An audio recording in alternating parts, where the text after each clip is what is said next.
Chapter 35-45. Okay, there's no need to say any more. Xiaoyao, help me look after the cave. This is a 1,000-mile sound-transmitting talisman. If you have any urgent matters, you can release this talisman. This bronze pillar country is only 2,000 miles in size. This talisman should be able to reach you. Xiaohua took out a 1,000-mile sound-transmitting talisman and gave it to Qin Xiaoyao. Qin Xiaoyao received the 1,000-mile sound-transmitting talisman and carefully put it away. He then reminded, Master, Jade Mountain is on the other side of the bronze pillar country. It's more than 2,000 miles away. Master must be careful. This old man knows. With that, Xiaohua waved his hand and the Pegasus flew out from the space. Slup slup. Once the Pegasus came out of the space, it immediately emitted a faint white brilliance. The Pegasus spread its wings and emitted a white light. It even raised its head and let out a long neigh that shook the surroundings. Master, take care. Qin Xiaoyao hurriedly bowed and saluted. This disciple respectfully sends Master off. With a wave of Xiaohua's hand, Lu Yi and Wang Bifei flew up from the ground and landed on the neck of the heavenly horse. Xiaohua also got on the heavenly horse. Then, Xiaohua patted the heavenly horse's neck. The heavenly horse's 4 hooves stomped on the ground as it flapped its wings and soared into the sky. Not long after, the heavenly horse's brilliance turned into a small dot. Only Xiaohua's singing voice could be heard in the entire Black Cloud Ridge. The Black Cloud Ridge's battle formation has been completed. From now on, the Dao Gate has a foundation. Respectfully sends Master off. On the Black Cloud Ridge, whether it was seeing the Pegasus brilliance or hearing Xiaohua's singing voice, everyone respectfully shouted, Ayo! Only Qin Xiaoyao raised his head from the ground and hurriedly raised his hand as if he wanted to remind Xiaohua. Unfortunately, Xiaohua's figure had already disappeared. Qin Xiaoyao could only mutter in his heart, Master, you're flying in the wrong direction. Early morning several days later, on the other side of the Bronze Pillar Country's capital, the sun shone down. The city walls of the Bronze Pillar Country looked especially mighty under the sunlight. Under the warm sunlight, teams of heavily armored soldiers patrolled back and forth with weapons in their hands. These soldiers had tense and serious expressions on their faces, as if a great battle was about to break out. Open the city gate. Below the city wall, a loud and clear voice sounded. Rumble. The city gate made a heavy sound as it was slowly pushed open. The small merchants and peddlers who had been waiting outside for a long time were about to rush in with their wooden carts. The carts were filled with vegetables, chickens, ducks, and other things. They were all goods that these merchants relied on to make a living. Wait! An extremely imposing roar sounded from within the city gates, followed by the sounds of horse hooves and armor. Several groups of soldiers wearing the same type of armor as those on the city walls rushed out from within the city gates under the lead of several mounted officers, blocking these merchants outside the city gates. Sir, what are you doing? The merchant in front was an old man who was pulling a cart of vegetables. The vegetables on the cart were abnormally fresh, and there were even some sparkling dewdrops hanging on the leaves. This little one has to deliver vegetables to Master Wang in the western part of the city. He wants to entertain guests today. If this little one's vegetables aren't fresh and miss the master's feast, this little one can't bear the responsibility. Shut up! The officer in front of the horse scolded, then raised his head and said, This official is under the orders of the Ministry of War. From today onwards, this official will guard the East Gate. Everyone coming in and out must be inspected by this official. Sir, inspect what?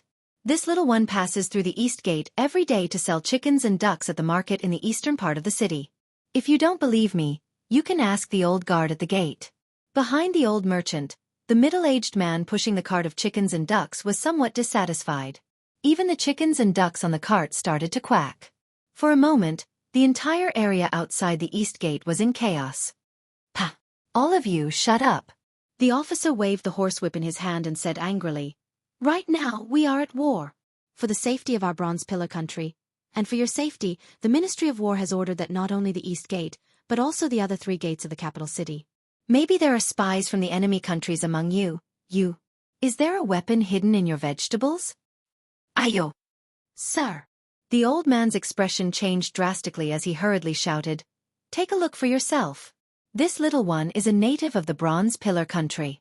How could I possibly do something that would let down the Bronze Pillar country? That's right, sir. This war isn't just a matter of a day or two. It's already been hundreds of days. What does it have to do with us? I heard that the Jiang country was already exterminated by the king. Who dares to go against my Bronze Pillar country? What is it? You don't even dare to let me check? The officer looked at the noisy crowd and laughed sinisterly. Instead of saying so much here, I've already checked it. Sir. The old man in front of him smiled bitterly. It's not that this little one doesn't dare to let you check, but the problem is that this little one's vegetables. All right, sir, please be gentle with them, just like how you treat your own wife, okay? This is all copper coins. Shut up for lousy. The officer waved the horsewhip in his hand, but he was only threatening him and did not really whip him. Then he ordered the soldiers beside him. Quickly go and check. Don't let go of the suspect. Yes. The group of soldiers responded and rushed into the crowd like wolves and tigers. These soldiers were not as kind as the officers. Immediately, the sound of chickens crowing and dogs barking could be heard. The seemingly fresh vegetables turned into ruins in a moment. The old man at the side was distressed to protect them, but he was not as strong as the soldiers. After the soldiers checked randomly, they waved their hands and let him pass. They then rushed behind the old man. The old man was about to cry and stood there without moving. When the officer saw the old man blocking the city gate, he frowned and shouted, "Old man, why aren't you hurrying to deliver the vegetables? Although this dish is a bit messy, it doesn't affect its consumption. Even if Master Wang doesn't want it, you can still sell it at the market." "Sigh, sir," the old man said with a sullen face. "Vegetables can be sold at the market for 30 copper coins. This little one woke up so early to give them to Master Wang. He was kind enough to give this little one 33 copper coins. Today, this little one has messed up Master Wang's matter, so don't think about sending food to him in the future. It's only 3 copper coins. Why are you complaining again? Look at how you're blocking the people behind you." A young officer at the side roared and was about to wave the horsewhip in his hand. "Stop." The middle-aged officer shouted and stopped the young officer's recklessness. He took out a few copper coins and threw it to the old man. "We're guarding here for the safety of our copper pillar state. There are many people entering the city, so we can't treat them as gently as we treat our wives. This is Lauzi's compensation for you. Take it and quickly scram into the city. Don't block the way. Go and tell that so-called Master Wang that the vegetables today were ruined by Lieutenant Situ Ming. If he respects Lauzi, then you won't be in trouble. If he looks down on Lauzi, then Lauzi can't do anything about it." "Yes, yes." The old farmer beamed with joy. He quickly picked up the few copper coins scattered on the cart and stuffed them into his pocket. Then, he hurriedly pushed his small cart and rushed into the city gate. "Lieutenant Situ." The officer at the side didn't understand. Although the old farmer's vegetables were messed up and damaged, they can still be sold at the market after peeling off the leaves and sprinkling some water on them. It's only 3 copper coins. He's obviously... Without waiting for the officer to finish, Lieutenant Situ waved his hand and said, "No need to say more. It's just 3 copper coins. To you and me, it's pocket money. To this old farmer, it's just a day's worth of food. Giving it to a beggar is also giving it to him. At least he won't be blocking the city gate." "Yes, Lieutenant is wise." The young officer complimented and then looked at the mess outside the city gate. He whispered, "Lieutenant, what's going on today? Why did the Ministry of War suddenly want us to guard the 4 gates? Aren't there still 4 military commanders above the 4 gates? They have strong soldiers and strong horses. What kind of situation have they not seen before? Furthermore, when the army left the country and my king personally led the army, the capital city wasn't so vigilant. Could it be that something happened?" "This." Lieutenant Situ hesitated slightly. He raised his eyes and looked to the left. Other than the 2 of them, there was no one else. He whispered, "Gao Peng, this is only for me to tell you. You can't say a word to anyone else." "Lieutenant Situ, don't worry. Don't you know what kind of character I have?" When the young man named Gao Peng heard this, his eyes lit up. He lowered his head and whispered a reply. Lieutenant Situ nodded. "Actually, it's not considered a secret. Furthermore, it's been almost 100 days. Although the 6 ministries in the imperial court requested for it to be kept a secret, Paper can't hide fire. Even if I don't say it today, you will know sooner or later. Lieutenant Situ's words made Gao Peng's heart itch even more. He anxiously asked, "What secret? You actually want me to personally investigate the people who enter the capital city?" The Grand Tutor is dead. Lieutenant Situ accidentally looked to the left and whispered, "Ah? What?" The Grand Tutor. Gao Peng was indeed still a young man. His eyes flashed with an expression of disbelief as he cried out in surprise. "Do you want to die?" Lieutenant Situ raised his hand and covered Gao Peng's mouth that was beside his ear. He angrily said, "If you want to die, don't implicate me." "Lieutenant, Lieutenant." Gao Peng hurriedly apologized and lowered his voice. "It's all my fault. It's not that I was careless. This news, cough cough, it's really too shocking. The Grand Tutor's divine abilities are incomparable. He's already an immortal on the land. How is this possible?" Not bad. You still have some knowledge. You didn't ask me if the Grand Tutor died of illness." Lieutenant Situ nodded slightly and seemed to be praising him.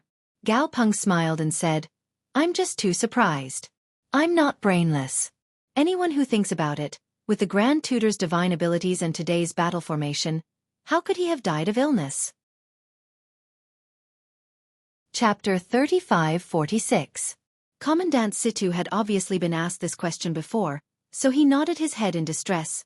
"That's the problem. How did the Imperial Advisor die?" Previously, the Imperial Advisor had single-handedly gone deep into Jianghu and killed the Imperial Advisor. And today, Jianghu's revenge. Gao Peng immediately understood. His face immediately became vigilant.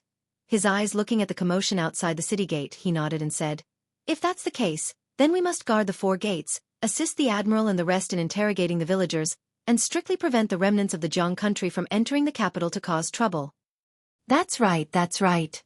Commandant Situ replied with a smile, then said mysteriously, "However, this old man feels that the Ministry of War is making a mountain out of a molehill. It's purely taking off your pants to fart." Gao Peng was tactful and hurriedly smiled. "This subordinate is willing to listen to Sir's wise opinion. Number 1. An expert who can kill the Imperial Preceptor. How can we see him? How could he possibly mix in with such vulgar villagers?" Commandant Situ proudly pointed with his finger. "Do you think there will be one here?" "Of course not." Gao Peng suddenly realized, those are all immortal-level characters. How could they possibly enter from the city gate? "What about the second, my lord?" "The second?" Commandant Situ laughed. "Naturally, it's someone who can enter from the city gate." "Then, who is that?" Gao Peng did not understand. Commandant Situ said again, "Those who can enter from the city gate are naturally the remnants of the Jiang country." Gao Ming nodded. Indeed. "But the problem is," Commandant Situ said again, "if the Jiang country found an expert to kill the Imperial Advisor, the Jiang country would definitely be recruiting troops and expanding their power. How could the Jiang country develop their power to the capital of our Copper Pillar nation?" "Yeah, that's true." Gao Peng suddenly realized, and then asked again, "But what if it wasn't the Jiang country who asked someone to kill the Imperial Advisor? If not, why would we guard the 4 gates and interrogate the villagers?" "Oh, that's right." Gao Peng nodded even more. "Sir is right, it seems like we don't need to come at all. But the question is, why would the Ministry of War give such a brainless order?" Lieutenant Situ smiled and pointed at his own head. "You'll have to use your brain. Think about it, even the Imperial Preceptor had fallen. How could the monarch not be furious? What about the 6 divisions? Don't you have to show that you're busy? Don't you have to show your existence? Don't you have to show your attitude?" "I understand. So, even if you want to fart, you must take off your pants. It means that you're really farting." Gao Peng laughed, but just as he was laughing, his eyebrows twitched slightly. He looked into the distance and said in a low voice, "Sir, look over there. After the villagers who entered the city." "Oh?" Colonel Situ was stunned. He raised his eyes and followed Gao Peng's gaze. His eyes flashed with doubt. In just a short moment, more people had gathered at the East Gate. As this was the first time they were conducting an interrogation, Colonel Situ's subordinates were obviously not familiar with it. Few people were let off, and many were left behind. Behind these people stood 4 men. These 4 men were not tall, and if they were standing on the ground, they might not be able to see anything strange. However, Colonel Situ and Gao Peng were riding on horses, so they could see the difference between the 4 men at a glance. Most of the people who woke up early were farmers or peddlers in the suburbs. These 4 men were obviously dressed as warriors. In the middle of the 4 men was a young scholar dressed in white Confucian robes. If it was just this, it wouldn't have attracted Gao Peng's attention. What made Gao Peng and Colonel Situ frown was that this scholar's gaze was flickering. He looked at the soldiers who were conducting the interrogation and seemed to want to leave. However, in just a short while, more people pushing carts came from all around them, blocking them and making it difficult for them to advance or retreat. What was special was that when Colonel Situ's gaze landed on the scholar clearly shifted his gaze and looked elsewhere. He even swept a few glances at the top of the city wall. Colonel Situ and Gao Peng were sent to the east gate to guard the interrogation. Of course, they were people who didn't care about sand in their eyes. Seeing this, how could they not know that there was definitely something wrong with this scholar? Colonel Situ raised his eyebrows, and Gao Peng immediately understood. He slightly spurred his horse and left from where he was, slowly entering the city gate. It was obvious that he was going to inform the general on the city wall. Colonel Situ jumped down from his horse and slightly tightened his grip on the horsewhip in his hand. He was about to remove the weapon from the hook beside the saddle. At this moment, a slightly impatient voice rang out from behind him. "What are you all doing? Why aren't you all moving aside?" Colonel Situ was stunned and hurriedly turned his head to look. He saw that within the city gate, there were 2 children in embroidered clothes. The one in front had a thin figure, and the one behind was slightly chubby. However, both of them had skin as white as jade and eyes as bright as stars. With one look, one could tell that they weren't ordinary people. And behind them, there was another thin scholar in scholarly robes. He held a folding fan in his left hand and a scroll in his right hand. He shook his head as he read and slowly walked towards Colonel Situ. And the impatient voice came from the child in front of him. "Hurry up and move aside. Don't block my family's young master's path." "This? Which family's young master is this?" Colonel Situ was stunned. Just as he was muttering in his heart, the 2 children were already in front of him. Colonel Situ didn't dare to delay and hurriedly moved aside. There were many high-ranking officials and dignitaries in the capital of the Bronze Pillar country. Naturally, he couldn't recognize all of them. Furthermore, he didn't receive any orders to interrogate people who left the city, so naturally, he wouldn't stop them. What's going on? Walking to the city gate, the scholar shifted his gaze away from the scroll and looked at the commotion at the city gate in confusion. He frowned and asked. The thin child in front of him hurriedly said, "Young master, this is called entering the city to interrogate and check if there's anything wrong with the people entering the city." "Oh, so that's how it is." That scholar's gaze indifferently swept over the faces of Officer Situ, the surrounding soldiers, and the nearby villagers. Then, without stopping, he continued to walk out of the city gates at a neither fast nor slow pace.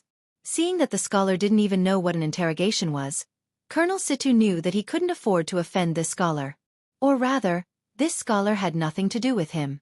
Thus, he raised his hand and took down his Damascus steel spear from his horse, preparing to follow behind the scholar. In the distance, the scholar in the crowd clearly saw Colonel Situ and Gao Peng's actions and knew that things weren't going well. A trace of panic appeared on his face. He turned his head and was about to lead the 4 martial artists out of the crowd. However, the scholar raised his head and looked at the spear and sword on the city wall. Hesitation appeared in his eyes again. It was at this moment that the scholar who came out of the city happened to walk to his left. The scholar's eyes turned and he hurriedly squeezed out of the pile of carriages and called out, Brother Su, I'm here."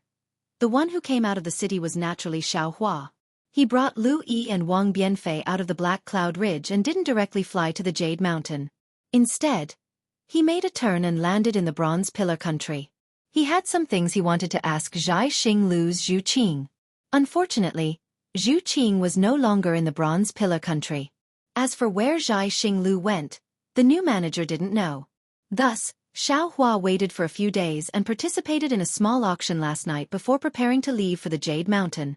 Of course, with Xiao Hua's current cultivation, he no longer changed his appearance. He didn't know if the Bronze Pillar country knew of his arrival, or if they knew and didn't dare to make a sound. In short, Xiaohua very smoothly brought the two children out of the Bronze Pillar country's capital at daybreak. As for why Xiaohua was dressed in scholarly robes and had the two children call him young master, it was purely on a whim. It was like Yu Zhongquan's so-called study tour. Xiaohua saw a scholar in embroidered clothes squeeze out of the crowd entering the city and wanted to pull him back. Moreover, the scholar even called him Brother Su. At first, he was somewhat astonished, but when he saw the scholar's slightly panicked appearance and the weapon in Commandant Situ's hands behind him, he couldn't help but laugh in his heart and let the scholar grab his scholarly robes. Sure enough, when the scholar saw that Xiaohua didn't reveal any doubt or disgust, he was overjoyed and called out, "Brother Su, this little brother waited outside the city for an entire night. Didn't we agree to go to Jingling Mountain last night? If you leave the city now, how will you be able to see the sunrise?" As the scholar spoke, he winked at Xiaohua, as if reminding Xiaohua not to expose him. Xiaohua smiled and said in a clear voice, "Brother Lang, it's not that this little one didn't go last night.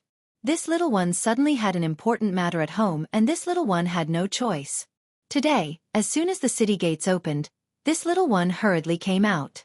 Wasn't it precisely to apologize to Brother Lang?" "Ai, don't talk about apologizing." The scholar took advantage of the situation to pull Xiaohua's sleeve and walk outside.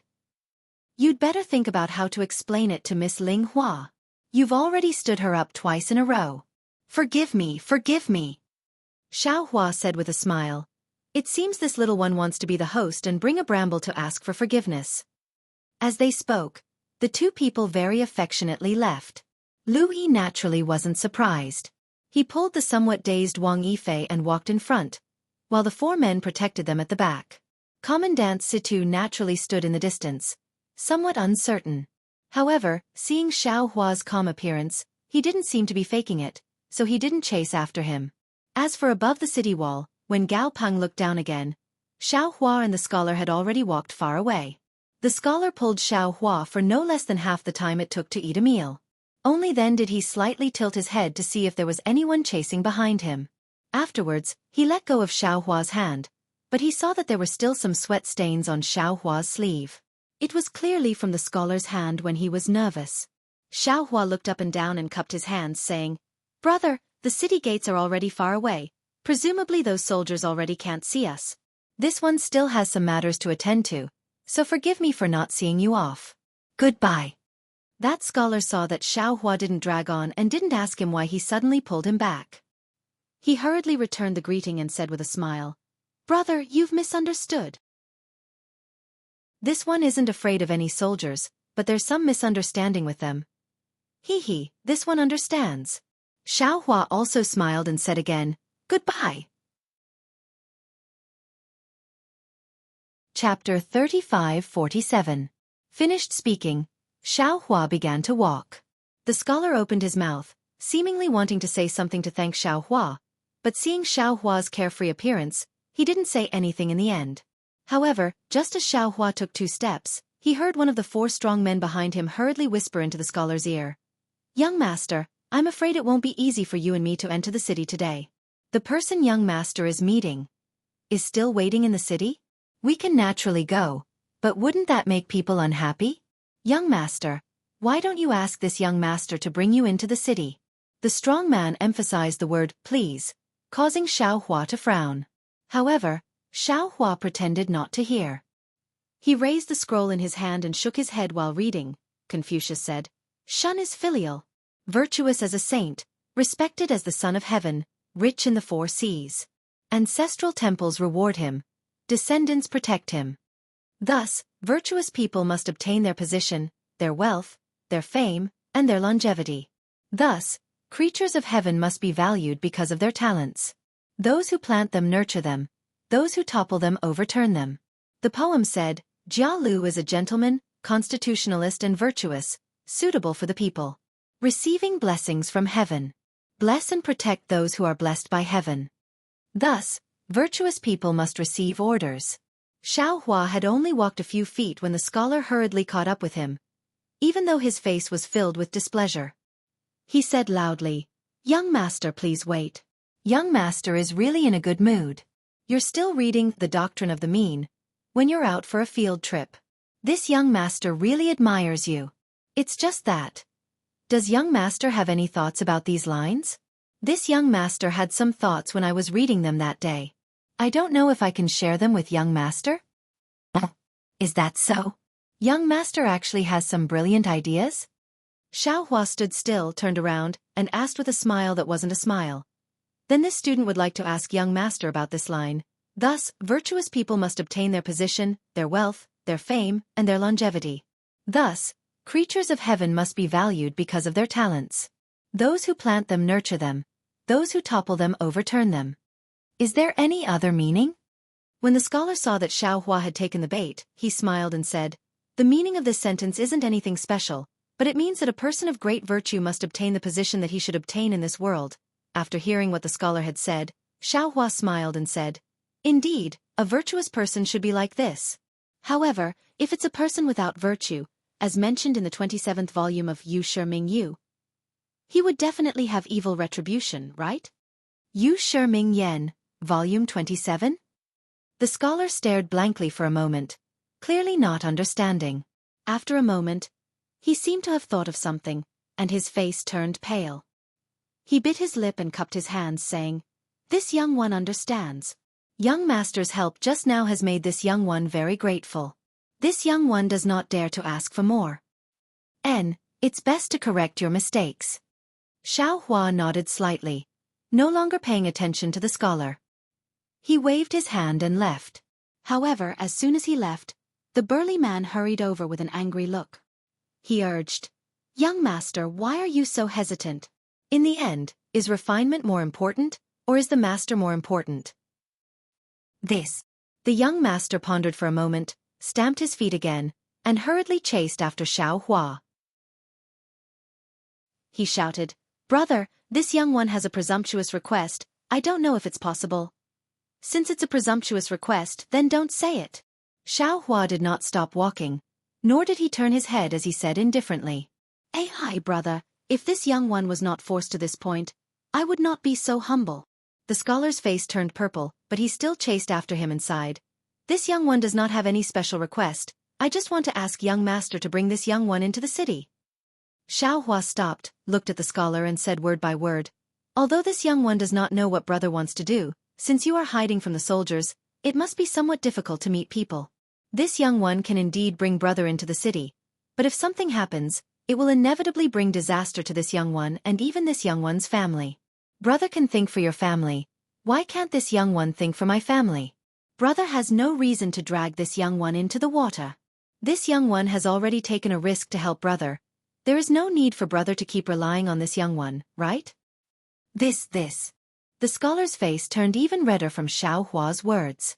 He stuttered for a long time, not knowing how to persuade Xiaohua. The quick-wittedness he had when he pulled Xiaohua at the city gate had long disappeared. "That brat you!" A burly man was anxious and shouted, "If you continue to be so long-winded, do you believe that I will cut off your head?" "I believe," Xiaohua said coldly. "Young master, the nobles of the Copper Pillar State are all good people. This scholar must be the son of a noble. It is not right for us to take him." Another burly man said in a low voice, "Put a knife to his neck. He dares not to bring us into the city." "That's right." The scholar clenched his teeth and said, "The Copper Pillar State sent troops to secretly kill me. Dozens of them, and even captured father. This student and the Copper Pillar State's blood feud is absolutely irreconcilable. Since this scholar is the son of a noble, he is also this student's enemy." "Wang Jin, this young one is here. What orders does young master have?" The burly man hurriedly replied. The scholar pointed at Xiaohua and said, Take him." However, the scholar looked at Xiaohua's starry eyes and the disdain on his face. In the end, the scholar did not give the order. He sighed heavily and waved his hand, saying, "Wang Jin, let's go. Our ancestors have said that the heavens must be clear, the human relations must be clear, and the holy words must be spoken. Although my family has declined, I cannot break the teachings of my ancestors." Finished speaking, the scholar did not order anyone else, and turned to walk towards the city gate. However, he only took a dozen steps before hesitating. He looked left and right, not knowing if he should enter the city or not. Xiaohua smiled. This scholar could not be considered pedantic. At most, he was a soft-hearted person. He did not have his own opinions, nor was he the kind of person who would place his own benefits above others' losses. It seemed that he really did have something important to do in the city, but unfortunately, the Copper Pillar State had increased the inspection of the city gate. After thinking for a moment, Xiaohua said in a clear voice, "Brother, aren't you too pedantic? If you can't enter the East Gate, why can't you go to the West Gate, South Gate, or North Gate? If you go in and out openly, who would stop a scholar?" "Oh, that's right." The scholar slapped his forehead and came to his senses. "If the East Gate is exposed, you can still enter from the North Gate. Why must you hang yourself on a tree?" "Many thanks, brother." The scholar hurriedly bowed as if to thank Xiaohua. Unexpectedly, Xiaohua did not even look at him. Instead, he waved his hand, and a several zhonglong carriage landed on the road. This carriage was maroon in color, and there were many fine inscriptions carved on it. As the inscriptions flashed, a large amount of clouds appeared under the carriage. "Ah!" The scholar stared blankly, somewhat unable to believe his eyes. After all, he had used the clear eyes technique to check Xiaohua's cultivation, but he did not see any signs of cultivation at all. Looking at Xiaohua again, he waved his hand again. A bright white light flashed, and a monster that looked like a horse but was not a horse appeared in front of the carriage. Xiaohua floated up the carriage, and the two boys, Lu Yi and Wang Yifei, also jumped behind the shaft of the carriage. Xiaohua slapped the shaft of the carriage, and the inscriptions on the shaft flashed, and a mist wrapped around the monster like a rain. Harumph! The monster raised its head and roared a few times. Its four hooves flipped, and a pile of light feathers appeared on its back. As the light feathers flapped, the monster flew up into the air, and the carriage was also pulled by the monster into the sky. This. The scholar was at a loss for words again. After a moment, he came to his senses and hurriedly bowed. "This junior has offended you. I hope senior can forgive me." Unfortunately, Xiaohua's Pegasus was very fast. In the blink of an eye, it had already flown out 100 feet. The scholar's voice was slightly lower with shame, so Xiaohua might not be able to hear it. Not to mention the scholar's shame, even the four brawny men showed extreme fear in their eyes. They did not expect that the scholar they had schemed against for a long time was actually someone they could not afford to offend. "Pegasus? This is a Pegasus." Suddenly, one of the brawny men came to his senses and hurriedly shouted, "Isn't this the Pegasus that young master saw at the auction in Jianghu last year?" That's right. The scholar was also surprised. "It's the Pegasus that I saw when I made an appointment with Senior Dao Hong at Jianghu. But how could this Pegasus appear here, in the hands of this senior?" Speaking of this, the scholar regretted again and whispered, "I didn't expect this senior to still be in Bronze Pillar country. How can a person who can subdue a Pegasus be ordinary? I missed an opportunity in vain. If I had the help of this senior, wouldn't it be more useful than Senior Dao Hong? Even if..." "Young master, you think too much." A brawny man next to him shook his head and said, "This young master is a Confucian cultivator, and he must be a great Confucian from the military school of Bronze Pillar country. Why would he help young master? If he knew young master's background, it would be strange if he didn't personally capture young master." "Sigh, that's true." That young master sighed again. The conflict between fellow disciples is far greater than the external threat. This great Confucian of the military school is not as good as a Taoist cultivator. "Let's go, Wang Jin. We will go to the other city gates to take a look. No matter what, we must enter the city today. Senior Dao Hong, please help us." With that, the young master led the four of them through several woods and led several horses towards the other gates of the capital city of the Bronze Pillar Nation. Xiaohua also withdrew his Buddhist consciousness. Dao Hong of the Taoist sect? Who is that? He actually appeared at the auction in Jianghu? And this young master actually went as well? Xiaohua smiled and shook his head. This world is really strange. It's really called meeting frequently. It's only been 10 months, and we meet again. I just don't know if this Dao Hong is the one who fought over the cultivation method with me that day. Master.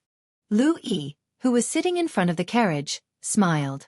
I remember that master is a warm-hearted person. Why didn't you help us today? This carriage was precisely the one that Xiaohua had casually bought from Jianghu last night. When the carriage flew, it connected with the brilliance of the Pegasus, protecting Xiaohua and the others within the brilliance.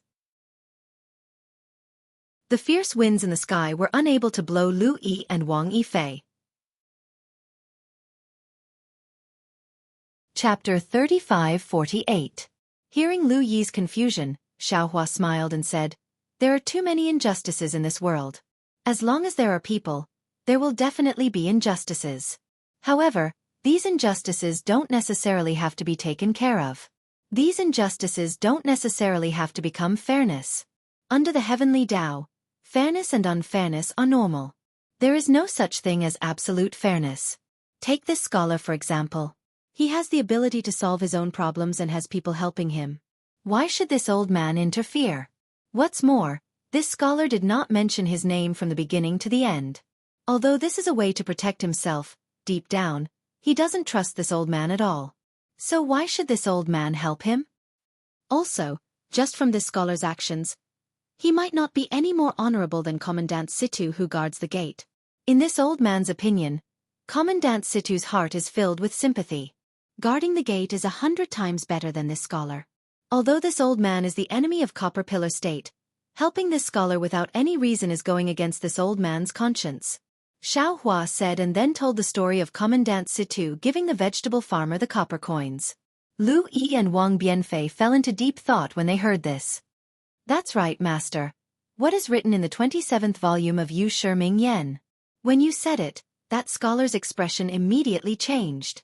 Wang Bianfei asked curiously. That's a story about ungrateful people. Xiaohua smiled and said, presumably, that scholar has read it. However, the scholar's last words, understand the heavens, understand human relations, speak the holy words, understand the world. Which great scholar said this? Although this old man doesn't dare to say that he has read all of the classics, he has seen most of them. How come I have never seen them in the Jade Eyes? This scholar's origin is somewhat strange. After saying this, Xiaohua waved his hand and said, no need to mention that scholar. This old man has already told you the location of Jianghu Mountain. You can ride the Pegasus and slowly go there. You can go there in 3 or 4 days. Leading the two boys and identifying the direction was probably what Xiaohua wanted them to do the most, right? Yes, master.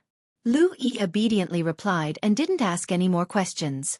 However, Wang Bianfei was different. He smiled and said, Master, the Jade Mountain in front of us is only a few thousand miles away. This Pegasus can probably reach it within a day and a night. Why do you need 3 to 4 days? It's clearly a trap. Why are you in such a hurry to jump into it? Xiaohua laughed. Let the monarch of Bronze Pillar Country be anxious for a few days. After he finished speaking, Xiaohua picked up the scroll again and glanced at it. He sighed with emotion and said, this Confucian cultivator is really amazing. Reading a scroll is definitely not the same thing as exploring the Jade Eyes. From this scroll, not only can I read the meaning of Confucian cultivation, I can also sense the awe-inspiring qi gushing out between the lines. If you deliberately comprehend the awe-inspiring qi between heaven and earth and feel that it is incomparably majestic, this kind of cultivation method is much easier than my Dao Sex qi refining. What this old man doesn't understand the most is that this Confucian cultivator's true qi doesn't simply fall into the middle dantian. That true qi will also spread between heaven and earth and fuse with the awe-inspiring qi. Every Confucian cultivator will send out their true qi. In every era, more true qi will appear. No wonder the awe-inspiring qi in the hidden immortal continent is increasingly mellow and rich. It even has the precipitation of time. Once a Confucian cultivator is useful, this awe-inspiring qi will immediately obey his command. Isn't this similar to the inheritance of Yao cultivators? Master said it so mysteriously. This little one also wants to practice Confucian cultivation. Lu Yi sat in front of Xiaohua and said with a smile. Xiaohua smiled and said, that's not necessary. Our Dao Sex cultivation method is also extraordinary. Even our methods and divine abilities are more powerful. As long as you cultivate to the extreme, you can also achieve the effect of myriad streams returning to the origin. Moreover, if you want to cultivate secret techniques outside of Dao sect, you might as well refer to Buddhism. Yes, this disciple understands. This disciple was just joking. Lu Yi nodded. Then, he looked at Wang Bianfei who was sitting beside him holding a talisman brush and fiddling with some talisman paper. He said with a wry smile, this disciple's talent is stupid. Compared to junior brother, this disciple is far inferior. In the future, I will be satisfied if I can achieve 10% of master's achievements. Senior brother, Wang Bianfei raised his head and said with a smile, "You are talking to master. Why are you talking about this little brother for no reason? Everyone's fate is different. Who knows who can go further?" Xiao Hua said with a smile, "Your talent is 100 times better than this old man's. As long as you put your heart into the Tao of heaven and cultivate bitterly, you will definitely be able to reach the realm of enlightenment. Senior brother, please wait a moment." Wang Bianfei faintly smiled and spread out the talisman paper. After thinking for a bit, the talisman brush moved. In a moment, a vivid image of a person appeared on the talisman paper. That person's face was somewhat distressed and also somewhat envious. It looked very lively. Ha ha! Just as he finished drawing, Wang Bianfei laughed. Wasn't this person Lu Yi's appearance just now? Junior brother. Lu Yi's face was somewhat red. He reached out and snatched the talisman paper. He said angrily, "I was just envious of you. You still have. Io, junior brother, you can actually draw yellow talismans?" Is that so? Xiao Hua was also slightly stunned. He had taught Wang Bianfei the art of talisman making, but it was only the most rudimentary. It was even different from the yellow talismans he made. After all, Wang Bianfei didn't have any true qi and didn't know how to use true qi. "Master, look," Lu Yi said with a sad face. "I am your senior brother. How can I suddenly fall behind so many junior brothers? Just now, when this little one wanted to tear this portrait, I clearly felt the fluctuation of magic power on this talisman paper." Xiao Hua smiled as he took the talisman paper. He scanned it with his divine sense. Sure enough, between the lines of this portrait, there was a faint condensation of heaven and earth spiritual energy. Although it still couldn't be compared to yellow talismans, it was still able to condense true qi using talisman brush, talisman ink, and talisman paper. This was the most fundamental improvement. Genius. After all, you're a genius. Xiao Hua was somewhat speechless. He looked at Wang Bianfei's slightly uneasy appearance and said with a smile, "Correct, Bianfei, you can already draw yellow talismans. Right, how's the progress of your qi refinement technique?" Disciple has already reached the peak of the first level of qi refinement. Perhaps within a day or two, I can break through to the second level of qi refinement. Wang Bianfei didn't dare to conceal anything. Under the ecstasy in his heart, he honestly replied. Xiao Hua nodded. He understood. For the first 4 levels of qi refinement, the disciples of ordinary cultivation sects would generally reach the first level in a year. Wang Bianfei's speed couldn't be considered too shocking. After thinking for a moment, Xiao Hua indifferently said, "Correct. Don't be in a hurry to break through to the first level of qi refinement. Stay at the peak of the first level for a few more days and comprehend the mysteries within." "Yes, disciple understands," Wang Bianfei hastily replied. Xiao Hua thought for a moment and said, "You have a talent that's superior to others in the field of painting. I'm afraid that this Tao of talismans is destined to be stronger than others. However, what this old man is going to teach you now is still the most common, or perhaps the most common talisman crafting techniques. You should first practice and focus on comprehending the wonders of the spiritual energy of heaven and earth. To be specific, use your heart as the brush, use your true qi as the ink, and heaven and earth as the canvas. Thread, paint between heaven and earth." Wang Bianfei's eyes lit up all of a sudden, flashing with a rare fanaticism. He almost couldn't restrain his voice as he said in a low voice, "Master, this is precisely this disciple's dream since childhood." N. Xiao Hua said and returned the portrait to Wang Bianfei. He already understood that his talisman crafting techniques and the Tao of formation should be able to be passed on to Wang Bianfei. "Senior brother." Wang Bianfei took the portrait and respectfully handed it to Lu Yi, saying, "This is the first work of this little brother that contains true qi in this life. I respectfully offer it to senior brother. I hope that senior brother can cherish it." "Good."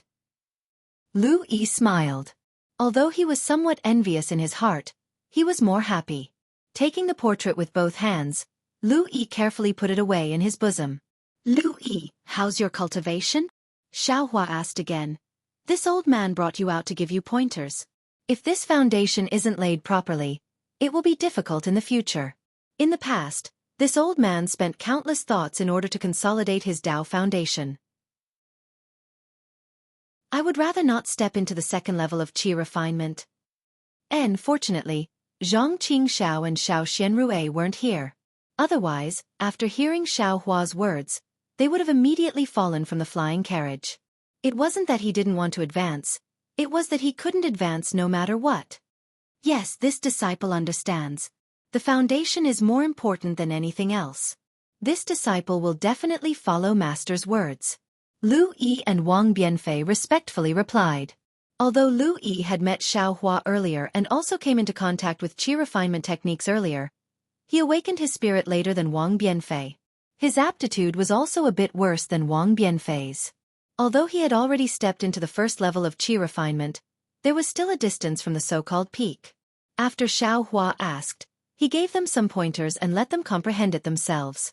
Xiao Hua's own cultivation was mostly done by himself. Therefore, he was also the same when teaching disciples. He only told them the techniques and comprehensions, and later let them figure it out themselves. Perhaps this was the legendary like teacher, like disciple? Xiao Hua naturally didn't need to worry about the heavenly horse. It spread its wings and slowly flew in the sky, looking so carefree. Xiao Hua's divine sense swept over.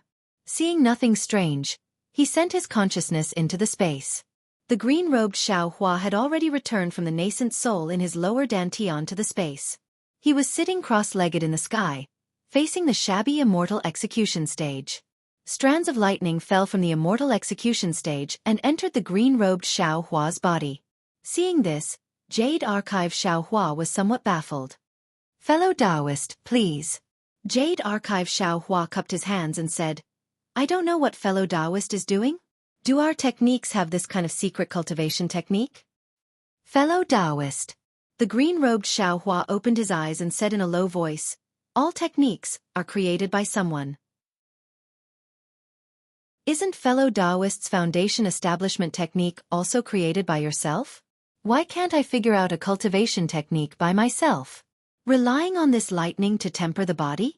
It doesn't seem to be a secret technique." Jade Archive Xiao Hua was somewhat bewildered. Sahib, the green-robed Xiao Hua stood up, and the lightning disappeared.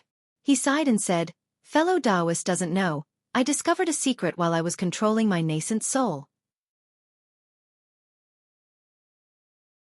Chapter 3549.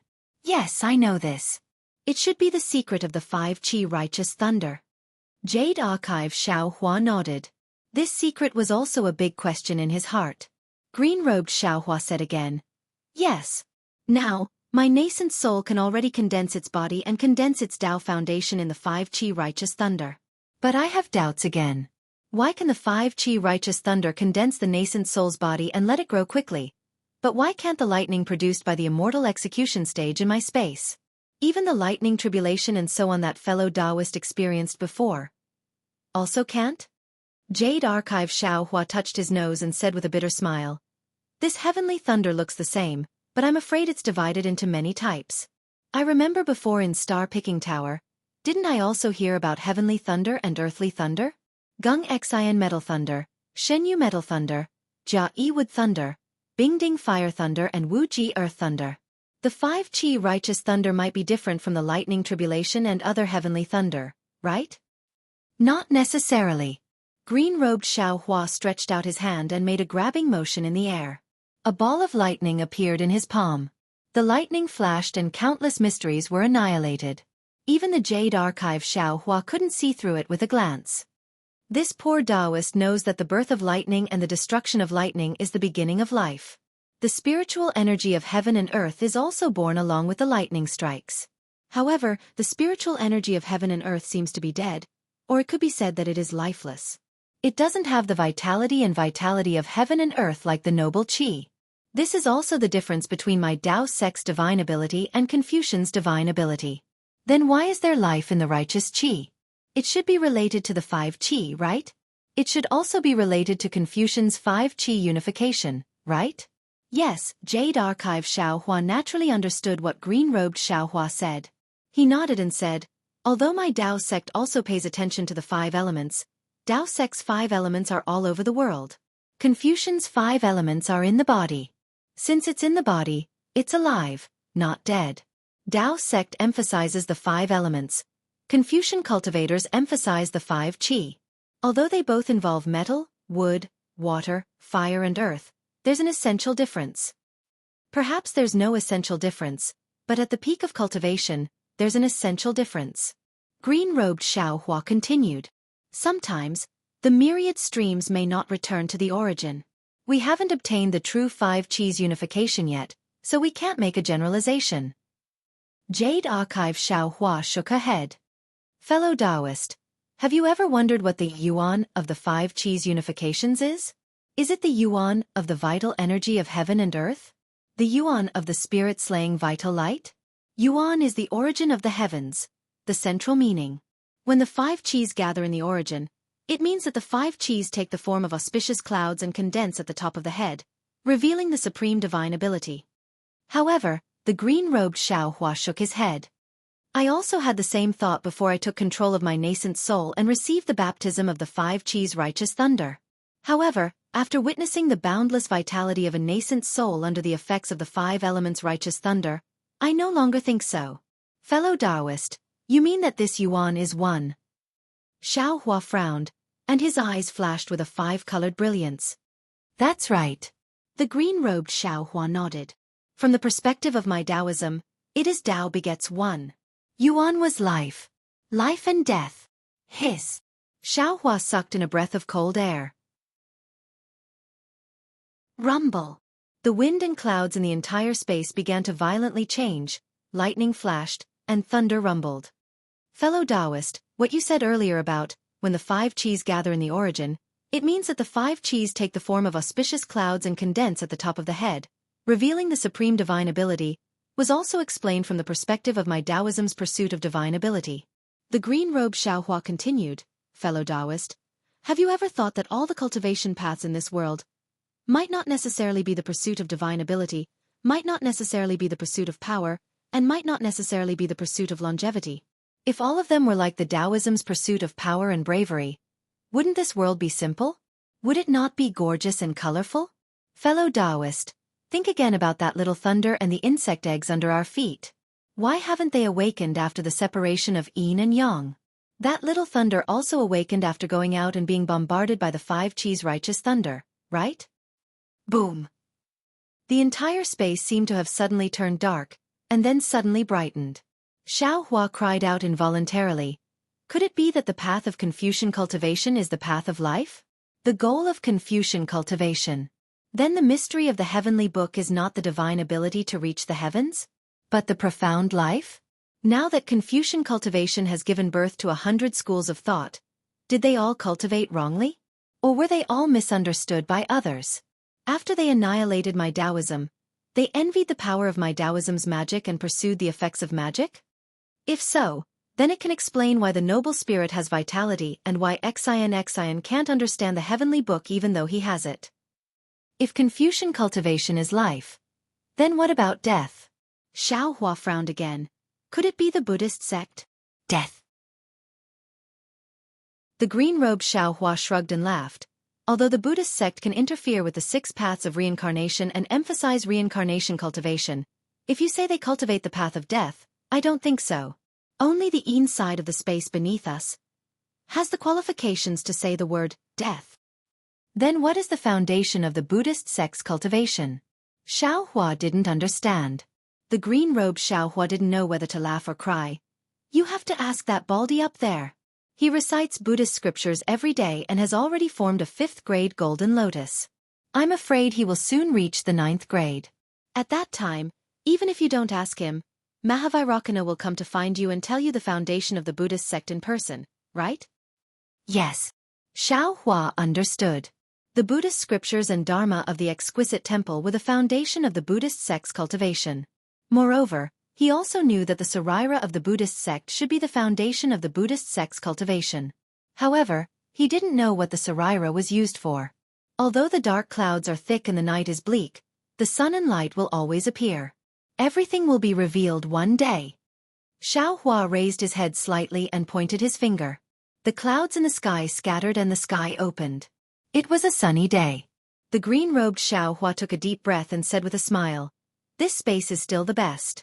I can do whatever I want. Being in that nascent soul's body is really suffocating." "Fellow Taoist, don't be lazy." Xiaohua stretched and said, "Although our future is bright, we have also provoked a lot of trouble. Lu Yi, Wang Bianfei, Qin Xiaoyao and the others seem to have a problem with the seal of the spiritual aura sky. We have to hurry up and cultivate." "Fine, fine." The green-robed Xiaohua quickly waved his hand. "I was just forced to work by you. I just rested for a moment, and you're noisy again. Why don't you find someone else?" "Who else is there?"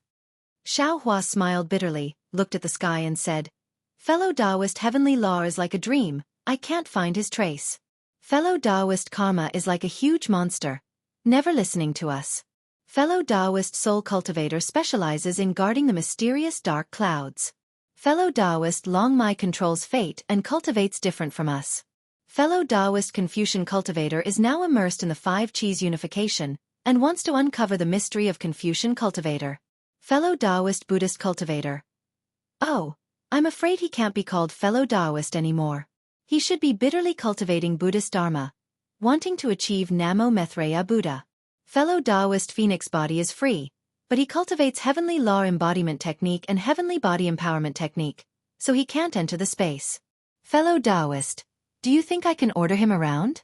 Moreover, he is also tempering his bones and practicing the Big Dipper magical fist.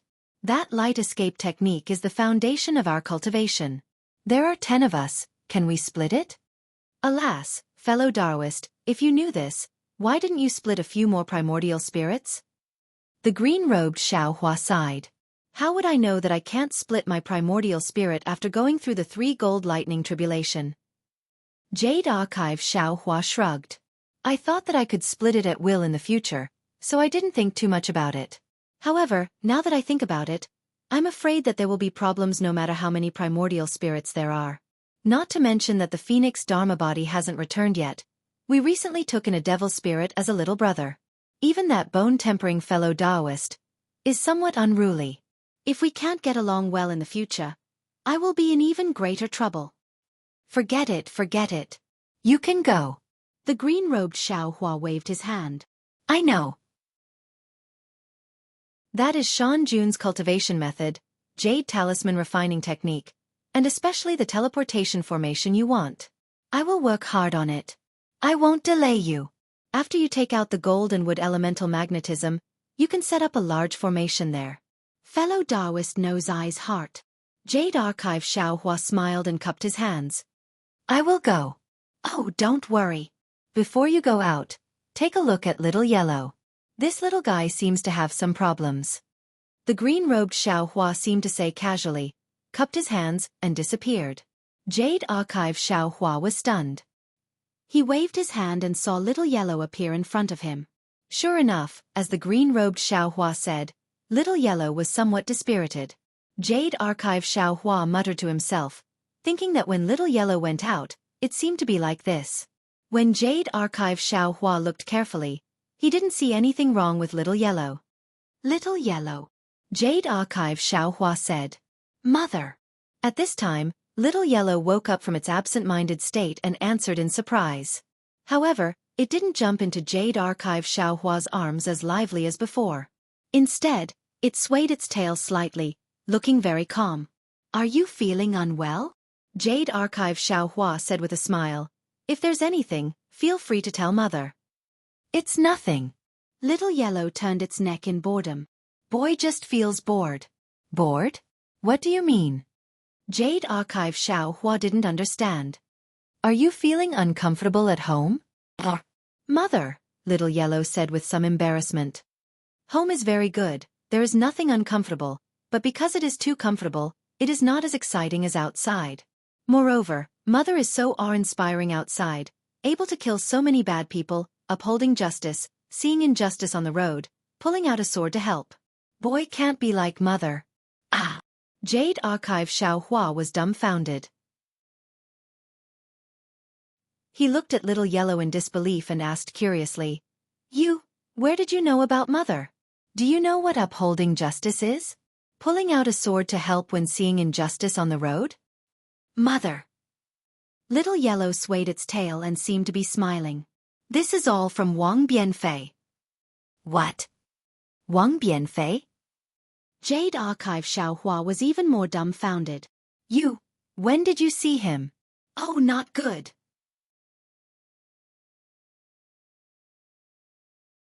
Chapter 3550. Suddenly, Jade Archive Xiaohua seemed to understand something. He sent Wang Bianfei into the space and sealed the space around Wang Bianfei, but he didn't forget what kind of person Wang Bianfei was. He was the most dreamer in the world. In this guy's dream, he seemed to be able to see Little Yellow. Little Yellow's dream? Thinking for a moment, Jade Archive Xiaohua lovingly asked, "What do you think?" "Boy wants to leave home and go out to sea," Little Yellow said without hesitation, as if he had been thinking about it for a long time, and now he finally had a chance to say it. However, looking at Little Yellow's pitiful appearance, his little claws slightly clasped together, as if he was afraid of angering Jade Archive Xiaohua. Jade Archive Xiaohua didn't get angry, he just remained silent for a long time. He didn't regret sending Wang Bianfei to the space, he just felt a bit of pain in his heart. He was reluctant to part with Wang Bianfei. Jade Archive Xiaohua had always treated Wang Bianfei as his own child, a child that would never grow up. Naturally, Wang Bianfei hadn't changed much after so many years. However, he didn't expect that this child would finally grow up, spread his wings and fly high, and create his own world. The reluctance in Jade Archive Xiaohua's heart was the kind of joy and reluctance of a parent. "Mother, don't be angry," Little Yellow whispered. "Boy knows that if Boy isn't here, Mother will definitely miss him. Boy guarantees that Boy is just going out to sea, and will be back soon." AI. Jade Archive Xiaohua sighed and asked, "What about Little Black? What does he think?" "Little Black. He also wants to go out, but he said he will listen to Mother. Mother doesn't want him to go, so he won't go," Little Yellow honestly replied. He also said that to Boy." Ha ha. Jade Archive Xiaohua laughed. If Little Yellow was a rebellious child, then Little Black was a good boy, so Jade Archive Xiaohua waved his hand, and Little Black appeared in the air. "Father, you came." Little Black was obviously more lively than Little Yellow, circling around Jade Archive Xiaohua. "I heard that you also want to leave home and go out to take a look?" Xiaohua extended his hand, and Little Yellow and Little Black both landed in his hand as he lovingly asked. "Yes, Goldie said that the outside world is very interesting. The boy really wants to see it. But Boy should listen to Mother. In fact, it's also very good to stay at home." Little Black was rather straightforward and spoke very quickly. The Jade Archive Xiaohua nodded and said with a smile, "In the past, it was all Father's fault. Because I loved all of you, I didn't want all of you to come out. Even when Father was in danger, I didn't want all of you to take risks. But you're going to grow up eventually, so it's normal for you to go out and take a look." "All right, I'll listen to Daddy." Little Black seemed to be heartless. Goldie was overjoyed and hurriedly cried out, "Thank you, Mother, thank you, Mother." "Where's Little Silver?"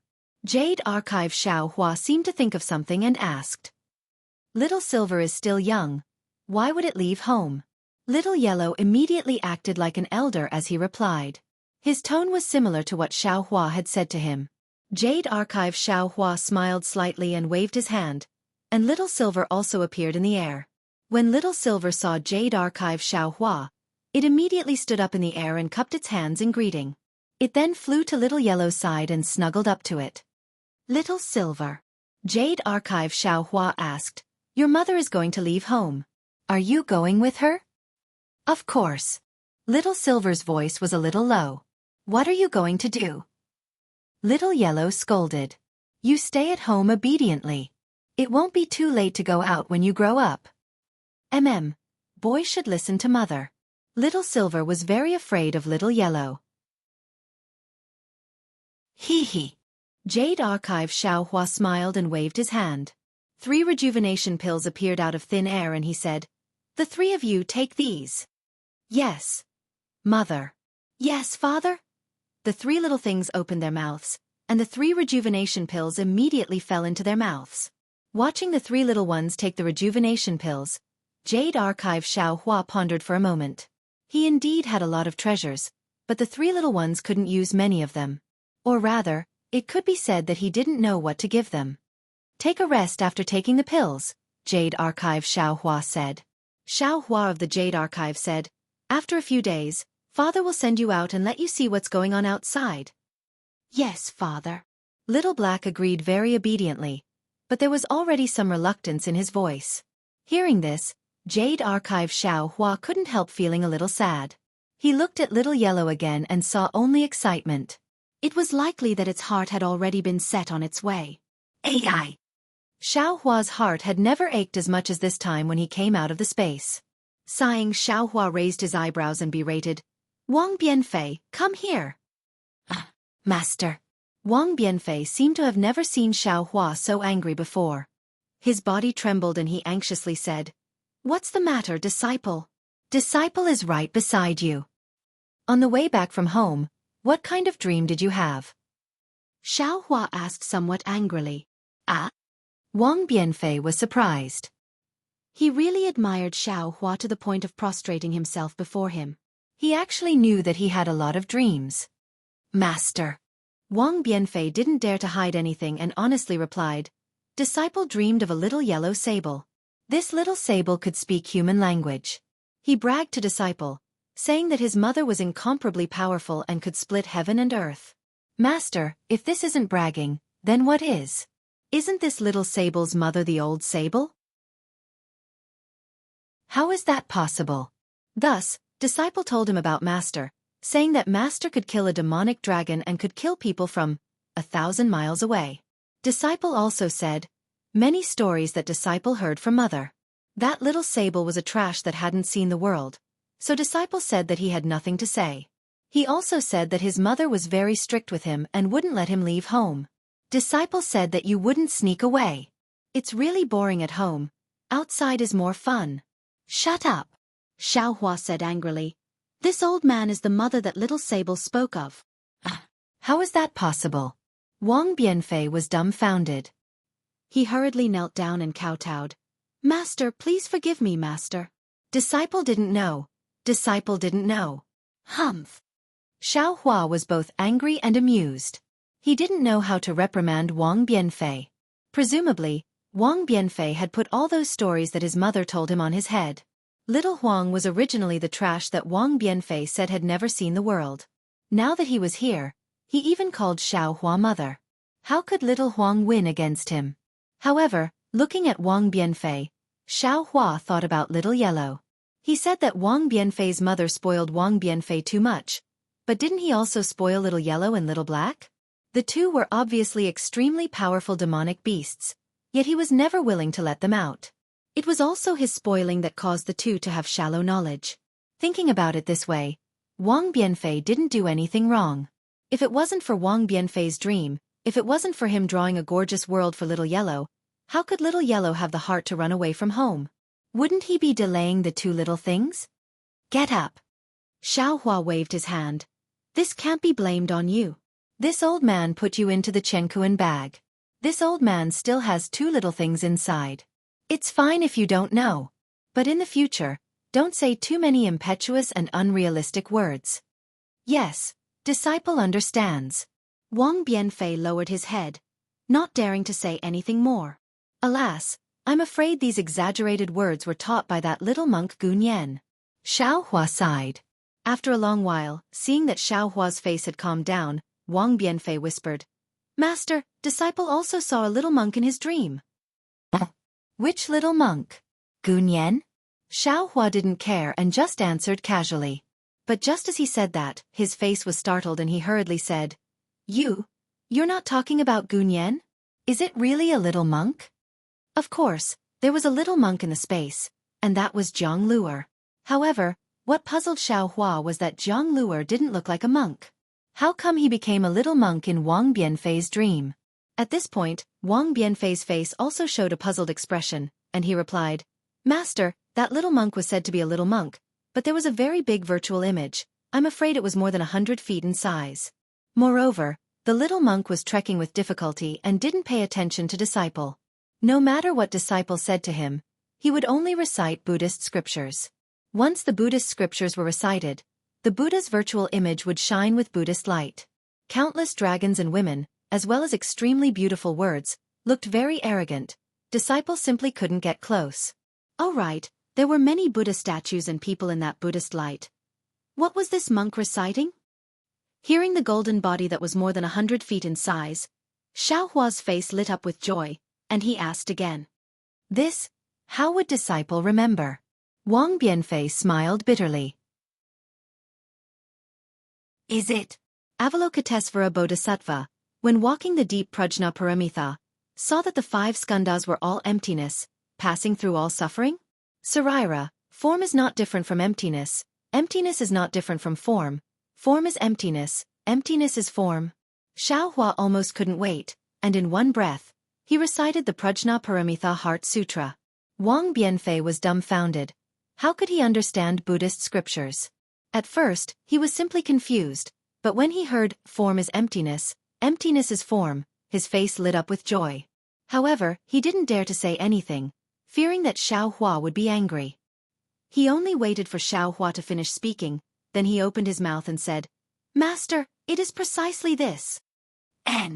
Xiaohua let out a long sigh. The anger in his heart seemed to lessen. After a while, Xiaohua somewhat strangely asked, This monk has been walking all this time? Yes, master. He has been walking all this time without stopping. Wang Bianfei said with a smile. Disciple asked him how long he had been walking and where he wanted to go, but he didn't answer at all, his eyes were looking straight ahead. Hi, this child, Xiaohua sighed. Yes, as Wang Bianfei said, Jianghu has already been dead for more than 100 years, and he has been walking all this time, but he has been walking for more than 100 years. His heart is very tired. Master. Wang Bianfei seemed to want to ask something, but he didn't dare to, looking somewhat pitiful. Chapter 3551. However, at this time, Lu Yi at the side opened his mouth.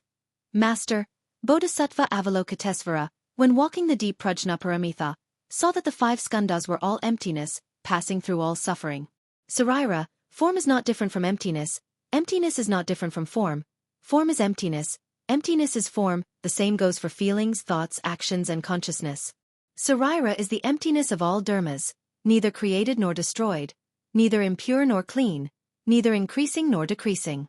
Therefore there is no form in the air, no feelings, thoughts, actions and consciousness, no eyes, no ears, no nose, no tongue, no body, no color, no sound, no smell, no touch, no vision, no realm of consciousness, no ignorance, no end of ignorance, no age, no death, no suffering, no path, no wisdom, no attainment. Because there is no attainment. Bodhisattva, according to Prajna Paramitha, there is no worry in the heart. Am I right? Yes, not bad. Xiaohua was somewhat absent-minded and answered casually, but when he finished, he was dumbfounded again and hurriedly said, Lu Yi, you remember it clearly? Yes, master, I remember it clearly. Lu Yi answered in a low voice very carefully, as if he was afraid of Xiaohua's anger. Wang Bianfei, what about you? Xiaohua turned his head and asked. Wang Bianfei shook his little head like a rattledrum. My head hurts when I hear this, I can't remember it at all. Ha ha ha. Xiaohua laughed, looking at Lu Yi's careful fear, he waved his hand and said, Lu Yi, no need to be afraid, in my eyes there is no distinction between Taoism and Buddhism. This Prajna Paramitha Heart Sutra has already been cultivated by others. You don't have to follow in their footsteps. This old man has some heart sutras left behind by Buddhism. Take a look and see which one suits you. This old man will guide your Buddhism cultivation. Thank you, master. The fear on Lu Yi's face disappeared, and confidence appeared in his eyes again. Master. Wang Bianfei at the side said in surprise. You also know how to chant sutras? Disciple really admires you. I want to uphold justice, I want to help when I see injustice on the road, I want to kill people from 1,000 miles away. How can I not know some Buddhism? Xiaohua rolled his eyes at Wang Bianfei and said in a bad mood. Wang Bianfei stuck out his tongue and hurriedly said with a smile, Yes, master is right. After pondering for a moment, Xiaohua took out a booklet and handed it to Lu Yi. This is the text used to record the Buddhist scriptures. Take a look. Although there are some Buddhist scriptures written in the language you understand in the hidden Immortal continent, they have lost their original meaning. When you understand these words, this old man will show you the Buddhist scriptures. Yes, master. Lu Yi took it carefully. Xiaohua looked at Wang Bianfei and said, if your senior martial brother doesn't understand, you can give him pointers with all your heart, just like what he taught you that day. Me. Wang Bianfei was stunned and didn't understand what he meant. However, when he received the scroll, he immediately smiled and said, Senior brother, don't worry. I understand all of this. I can teach it to you right now. Thank you, junior martial brother. Lu Yi was overjoyed. Looking at Lu Yi and Wang Bianfei supporting each other, Xiaohua smiled. In fact, the Buddhist sect's sutras emphasized nothing. What they pursued was to smile while picking up flowers. Xiaohua's Buddha Sarira could also do this. However, Xiaohua felt that letting Lu Yi slowly comprehend the sutras by himself and let the two brothers deepen their relationship would be better than just using his finger. As the saying goes, teaching is easy, but cultivating is difficult. Isn't it exactly like this? Although Qianyu Mountain's name has the word Yu. In fact, it has nothing to do with jade. Even the pitch-black stone wall flickering with a faint phosphorescent light and black gas, even in the daytime, it gave birth to a kind of cold and eerie feeling. Not to mention that it was already night. Although there was a crescent moon in the sky, the moonlight couldn't make Qianyu Mountain give birth to the color of jade no matter what. Qianyu Mountain was also not an ordinary mountain peak. It was only a special place in a mountain range. This mountain range was normal. There were trees and water. However, at Qianyu Mountain, pitch-black poisonous water seeped out from the mountain rocks. This black water was incomparably stinky and corrosive. Not to mention bones, even ordinary stones would be turned into nothingness if thrown in. This black water that seeped out condensed into a pool at the bottom of the mountain. It was about several mu in size. Qianyu Mountain soared into the sky from this pool, separated from the mountain range by this indescribable black water. Qianyu Mountain was not only pitch black on the surface, but the mountain was even more precipitous. From the bottom of the mountain to the top, there was no mountain path at all. It was like the whole mountain was made of iron and stone. In the entire mountain, there was only a cave at the waist of the mountain that led to the outside. In front of that cave, there was a long chain bridge. Only when this several zhang long chain bridge stretched out, could one walk from the chain bridge to the stone cliff opposite Qianyu Mountain. Below the chain bridge was naturally the indescribable black water. In fact, not to mention the fact that Qianyu Mountain had no mountain path. Even if there was one, no one would be able to walk from the bottom of the mountain to the top through the stinky black water. This dangerous Qianyu Mountain was the best place to imprison criminals. All of the heinous criminals in Copper Pillar Country were imprisoned in Qianyu Mountain. Because of this, Qianyu Mountain's reputation spread far and wide. Outsiders only remembered Qianyu Mountain and ignored the name of the entire mountain range. At this moment, the night was quiet.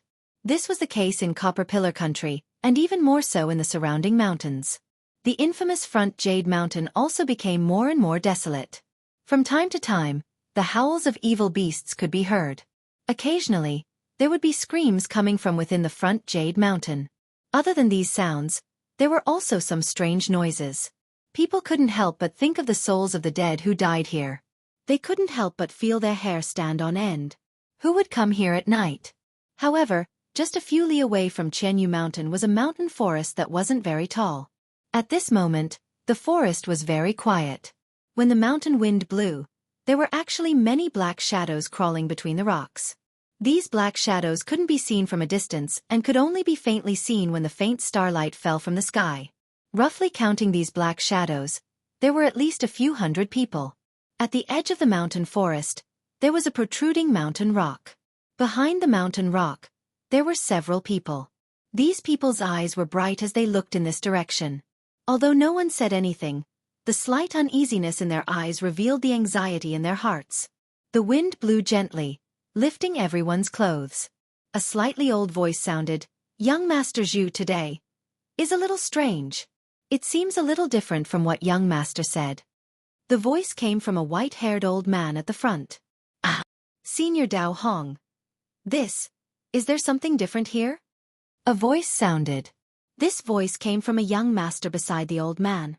Although it was night time, he was still wearing a brocade robe. He was the undecided scholar that Xiaohua met at the city gate of the Bronze Pillar country. This young Master Zhu paused for a moment and explained as if he was reading a book. Jianghu Mountain is guarded by General Mo of the Bronze Pillar country. General Mo's strength is at the 3rd grade of elemental energy. Among the generals of the Bronze Pillar country, he is considered to be above average. Accompanying General Mo to guard Jianghu Mountain is the Mo army under his command. There are about 6,000 people and they are all outstanding soldiers of the Bronze Pillar country. General Mo has 6 deputy generals. Of these 6 deputy generals, 4 of them are guarding the surroundings of Jianghu Mountain. The other 2 are leading 2,000 soldiers to guard the mountain range in front of Jianghu Mountain. This is the army camp that we saw in front of us. According to the information I received, there are 4,000 soldiers guarding Jianghu Mountain. They are divided into 3 groups. Young Master Zhu still wanted to say more. The old man waved his hand and said, "Young Master Zhu, there is no need to say more. This old man already knows all of this. The information that you said is the usual arrangement. Didn't you see it? Right now, there are so many tents in the army camp. How is it the scale of 2,000 people? If it is 4,000 people, it would be more than that."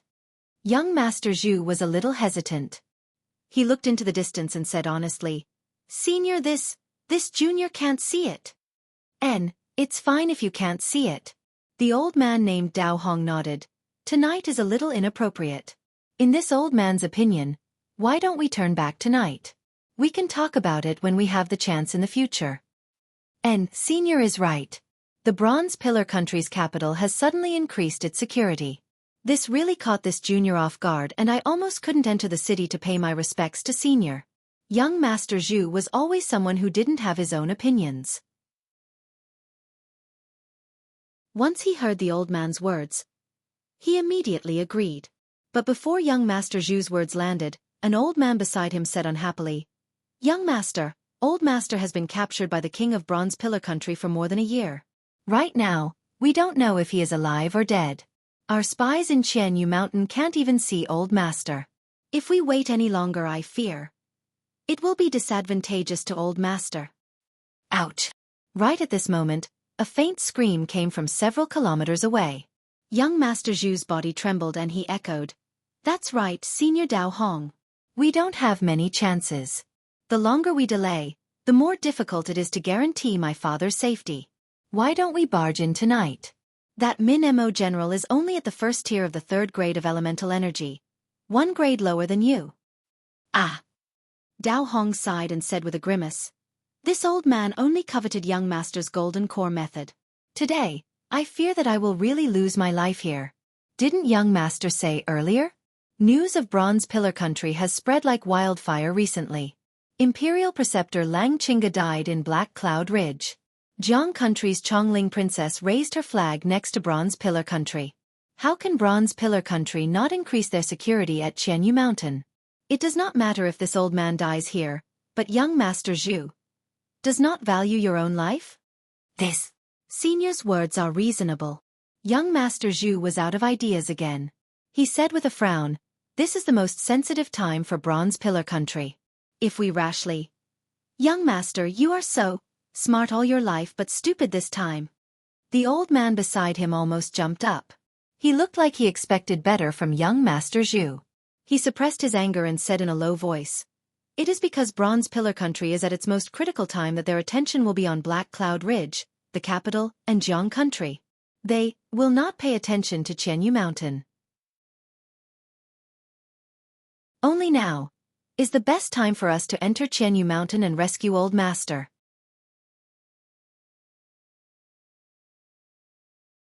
Chapter 3552. That's right, Senior Xian is right. Young Master Zhu immediately changed his mind. Now that the Bronze Pillar Nation isn't paying attention to the Jianghu Mountain, it's the most advantageous place for us. Senior Dao Hong, I felt that the increase in soldiers you mentioned was a bit strange, but now that I think about it, I'm afraid they sent more soldiers to guard the mountain because General Mo returned to the Bronze Pillar Nation, right? It should be a trick to deceive everyone. Moreover, these soldiers are no more than ants in your eyes. Why do you care? Fellow Immortal Dao Hong. That Senior Xian couldn't help but say, "We'll attract the attention of the Bronze Pillar Nation soldiers. Fellow Immortal, you can use your divine ability to enter the Qianyu Mountain." Fellow Immortal, don't worry, the map drawn by the soldiers we bribed at the Qianyu Mountain is definitely correct. As long as you save my master, not only will we immediately give you the primeval stones you promised, we'll also give you the half of the golden core cultivation method. All right. Dao Hong thought for a moment, then clenched his teeth and said, "I'll do it now." However, what we discussed before was the arrangement of General Mo at the Qianyu Mountain. I'm afraid he's not here now. There's no need for you to attract the attention of the soldiers around the Qianyu Mountain, because this will only make them more vigilant. Why don't you all follow me into the Qianyu Mountain and see who can find Master Zhu first? Although your Zhu clan has declined, you still have the foundation of an aristocratic family. I don't think you'll care about these soldiers, right? This. Young Master Zhu bit his lip, not knowing how to answer. He looked at Senior Xian for help. Senior Xian glanced at Dao Hong, then at the dozens of men surrounding him, and even the hundreds of people in the distance who couldn't be seen clearly. He nodded and said, "All right, in fact, if it wasn't for the fact that General Mo might discover our whereabouts before we enter the Qianyu Mountain, we would have attacked long ago. Now that General Mo might not be at the Qianyu Mountain, we naturally have nothing to fear." "All right, we'll do as fellow Immortal says. We'll do it now," Dao Hong said as he took out a yellow talisman from his small Chenkuan pouch. Young Master Zhu nodded and said, "Yes, Senior, please use your divine ability.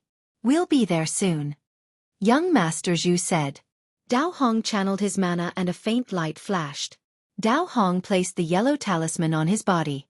As the light flashed, Dao Hong's figure gradually disappeared. After a moment, Dao Hong's voice came from a few feet away. "I'll be leaving first. You can come over as well." Elder Xian. Young Master Zhu bit his lip. The paleness of his face could be seen clearly in the night. He looked at the elder and said, "Since we have already made an agreement with Senior Dao Hong, then we must keep our promise. Elder, please arrange for people to follow the third method we discussed earlier." Young Master. Elder Xian revealed a benevolent smile and patted Young Master Zhu's shoulder. He said meaningfully, "Young Master took the risk to go to Bronze Pillar Country and met with fellow Immortal Dao Hong at Star Picking Tower's auction. After that, Young Master took the risk to enter the capital of Bronze Pillar Country and asked fellow Immortal Dao Hong to come out and help. These two great achievements were not something that could be accomplished by others. Now that we have to go deep into the Qianyu Mountain to rescue Old Master, as the one who planned this, there's no need for Young Master to personally attend to everything. You can stay here to support us and at the same time provide support. If there are any abnormalities, Young Master can inform us in time." Elder Xian. Young Master Zhu frowned. "Our agreement with Senior Dao Hong was..." Young Master, we do have an agreement with fellow Daoist Hong, but who do you think you are? Our Zhu clan's bloodline is thin to begin with. Young Master is the direct descendant of the Old Master. How can he take risks so easily?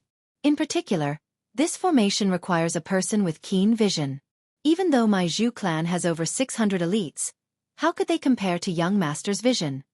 Old Xian continued to smile and calmly said, "If Young Master wasn't here, let alone this old servant, even fellow Dao Hong wouldn't feel at ease, right?" This. Young Master Zhu felt that Old Master Xian's words made sense and fell silent. In addition, didn't Young Master promise to grant fellow Daoist Hong the Golden Core cultivation method? If Young Master also went to the Jade Mountain and fellow Daoist Hong rescued the Old Master, who would he ask for the cultivation method? Old Xian struck while the iron was hot and advised, "Therefore, for Young Master's promise, Young Master can't go personally." "Oh, Elder Xian is right." Young Master Zhu nodded. "Then I'll stay here and watch over Elder Xian. If I discover anything unusual, I'll immediately inform Elder Xian." "Good.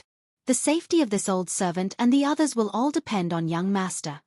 How could Elder Xian not know that this departure could very well mean that they would be separated by life and death?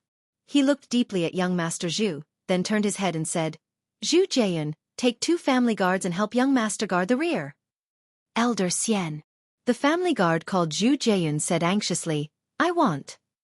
"What you want is not important. Our rear is the most important. You must help Young Master and let this old man have no worries." Elder Xian shouted angrily. Zhu Jiayun clenched his teeth and nodded. Yes, I understand. Let's go. Elder Xian growled and activated his true qi. Faint clouds appeared beneath his feet and carried Elder Xian's somewhat stooped figure as he slowly flew into the distant night. When Elder Xian moved, the family guards around him moved as well. The guards waved their hands and passed down the order. In a short while, hundreds of people flew into the air. Some of them even used lightness techniques and pounced toward the black monster-like Qianyu mountain in the distance. Jiayun, do you think Elder Xian and the others will be fine? Young Master Zhu was clearly worried.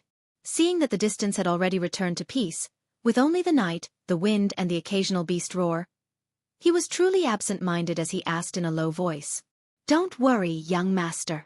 Zhu Jiayun was indeed somewhat unwilling, but he suppressed the hot blood in his heart and said in a low voice, Elder Xian and young master have thoroughly studied Qianyu Mountain. Everyone has also discussed this large-scale invasion many times. There definitely won't be any mistakes. Moreover, young master has even invited a Taoist expert. Old master will definitely be rescued. But I still feel uneasy. Young Master Zhu was on the verge of tears. There are suddenly so many tents in Qianyu Mountain. Why did they strengthen the defense? Then, that damned Taoist cultivator from Black Cloud Ridge, why didn't they wait a few more days to kill the state preceptor of the Bronze Pillar State? When Elder Xian rescues father, he can do whatever he wants. He won't block our way like this. What could Zhu Jiayun say? He smiled apologetically. I heard from Qingyu that young master met a Taoist expert outside the Bronze Pillar State. It would be great if young master could chat with him more. Sigh. Young Master Zhu sighed. His eyes were somewhat lost. That person is like a dragon or phoenix among men. When he looks around, it seems like the entire world is in his control. How could I possibly be acquainted with him? Now that I think about it. Just as young Master Zhu was reminiscing, a blood-curdling scream suddenly sounded from afar. Although it was several miles away, it traveled extremely far in this cold and silent night. Young Master Zhu didn't care at first. After all, Qianyu Mountain wouldn't be called Qianyu Mountain if it didn't hear screams. However, when he saw thousands of torches light up within several miles, and hundreds of flickering lanterns floating in the air, how could he not know that something had gone wrong? His body couldn't help but tremble. Unfortunately, before he could use the eye-clearing technique to look into the distance, the sound of immortal slaying crossbows and god-slaying bows piercing through the air could be heard. One after another blood-curdling screams could be heard as the torches flashed. Oh no! Young Master Zhu turned pale with fright. A faint light flashed in his eyes as he looked into the distance. Senior Xian's shock was even greater than young Master Zhu's. He floated in front of the crowd and saw that there were twice as many tents as he had imagined. One after another, they blocked the path to the front of the Jade Mountain. However, at this point, where was there any way out? He could only hold his breath and concentrate on minimizing the commotion. He also believed that the Zhu family elites he brought with him were definitely stronger than the ordinary soldiers of the Copper Pillar State. They would definitely be able to reach the front of Qianyushan without making a sound. Of course, he didn't have much confidence in dealing with the Nightmare Mo army that was defending Qianyu Mountain. Moreover, he didn't plan to have much confidence. His people were originally Dao Hong's cover. As long as they could attract the attention of the Nightmare Mo army and allow Dao Hong to rescue his master, the death of several hundred people was nothing. Unfortunately, Elder Xian was still too optimistic. He had just carefully passed through a few alliances when there was a commotion behind him. Enemy attack! Enemy attack! A loud bugle horn sounded from the left. Then, the lit bonfires appeared one after another. From the tents, groups of soldiers wearing black armor rushed out with weapons in their hands. In just a moment, the entire camp was filled with soldiers in formation. Elder Xian almost rubbed his eyes. These soldiers seemed to have appeared out of nowhere. Moreover, these soldiers' armor was pitch black and carried a thick blood shadow. An indescribable murderous aura was emitted from the formation. Heavens! Elder Xian almost groaned. Isn't this the black armored army? How did they move from the front lines to Qianyu Mountain? Could it be Qianyu Mountain? Suddenly, Elder Xian had an ominous feeling. It was as if today was definitely not the best day to rescue his master. Elder Xian's ominous feeling was still too optimistic. After the Black Armor army formed a formation, they didn't wave their weapons to block their path and fight with them as old Xian had expected. Instead, they threw the spears in their hands and formed groups of several people. The person in the middle raised his hand and flashed with a faint clear light. Similarly, an immortal extermination crossbow appeared above their heads. Without waiting for old Xian and the others to react, arrows carrying a dense immortal extermination aura whistled through the air and flew toward them.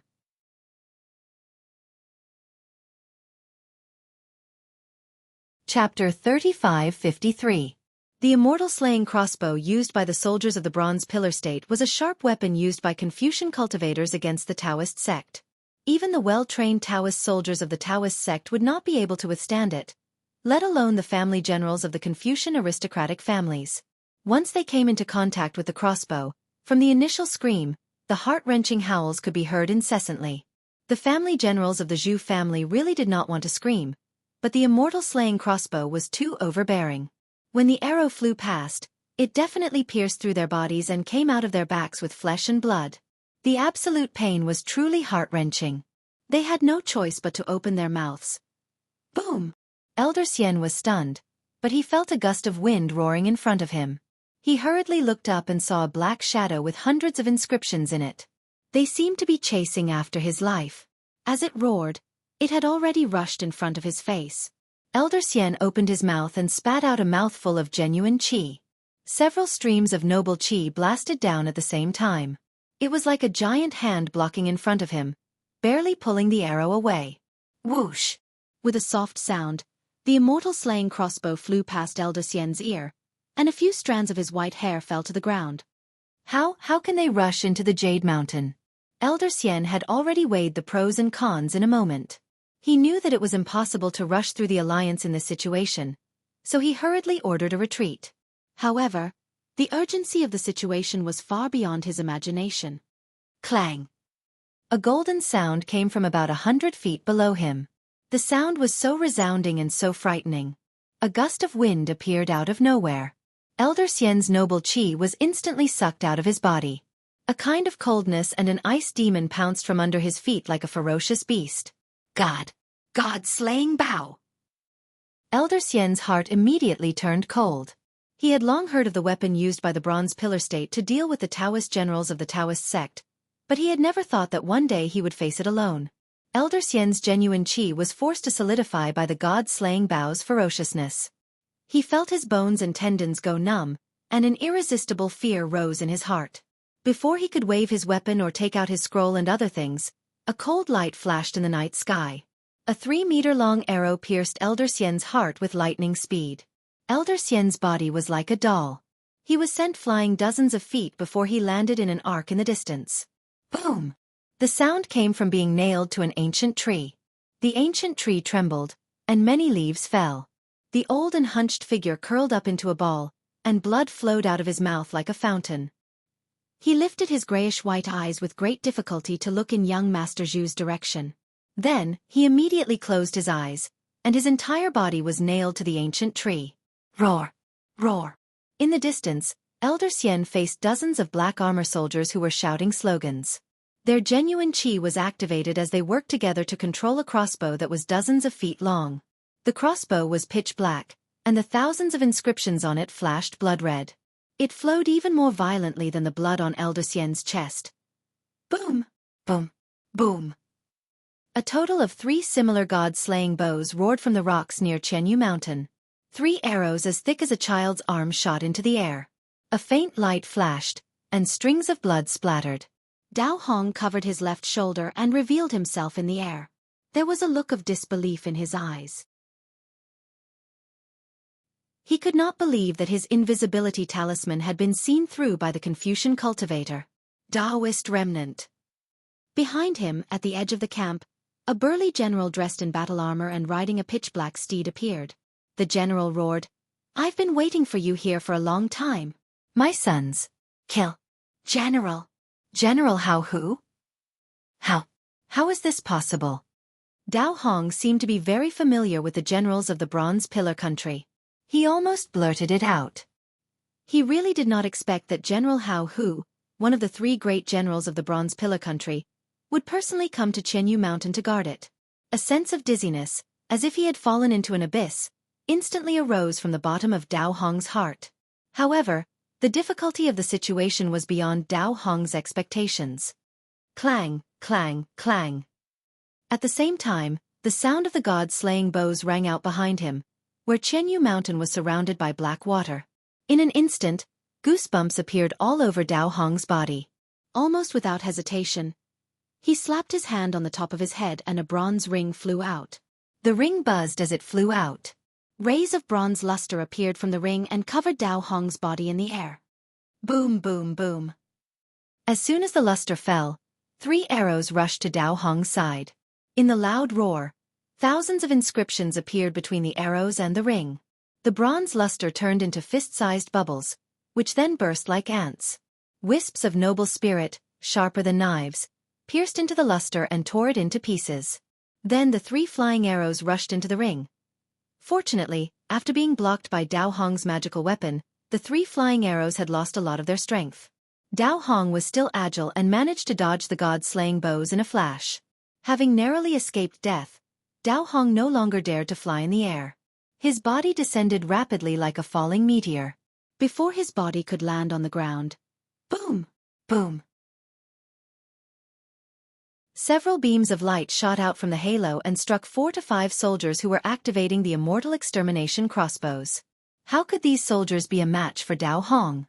In an instant, they were turned into minced meat and scattered all over the ground. Damn it! Seeing that Dao Hong had killed several black-armored soldiers and was about to enter the camp, General Hao Hu was enraged. With a furious roar, he leapt up from his black horse. Stepping on a cloud, he charged towards Dao Hong like a ferocious tiger. While General Hao Hu was still in the air, his fists and legs were already dancing. Wisps of noble spirit fell and the wind from his fists whistled. The soldiers who couldn't dodge in time were blown into the air. The tents beside the soldiers were instantly torn into pieces. Before Dao Hong could hide into the crowd, he hastily formed an incantation gesture. Amidst the vibrating sound of the bronze brilliance, a huge shadow flew out and charged towards General Hao Hu. It collided with the wind generated by General Hao Hu's fist. Boom! A powerful force spread in all directions. The soldiers several dozen feet to the left were sent flying. The Immortal execution crossbows that had just been set up were also scattered by the impact. Woo-woo! While Dao Hong was still rolling in the air, 2 more god-slaying bows came at him.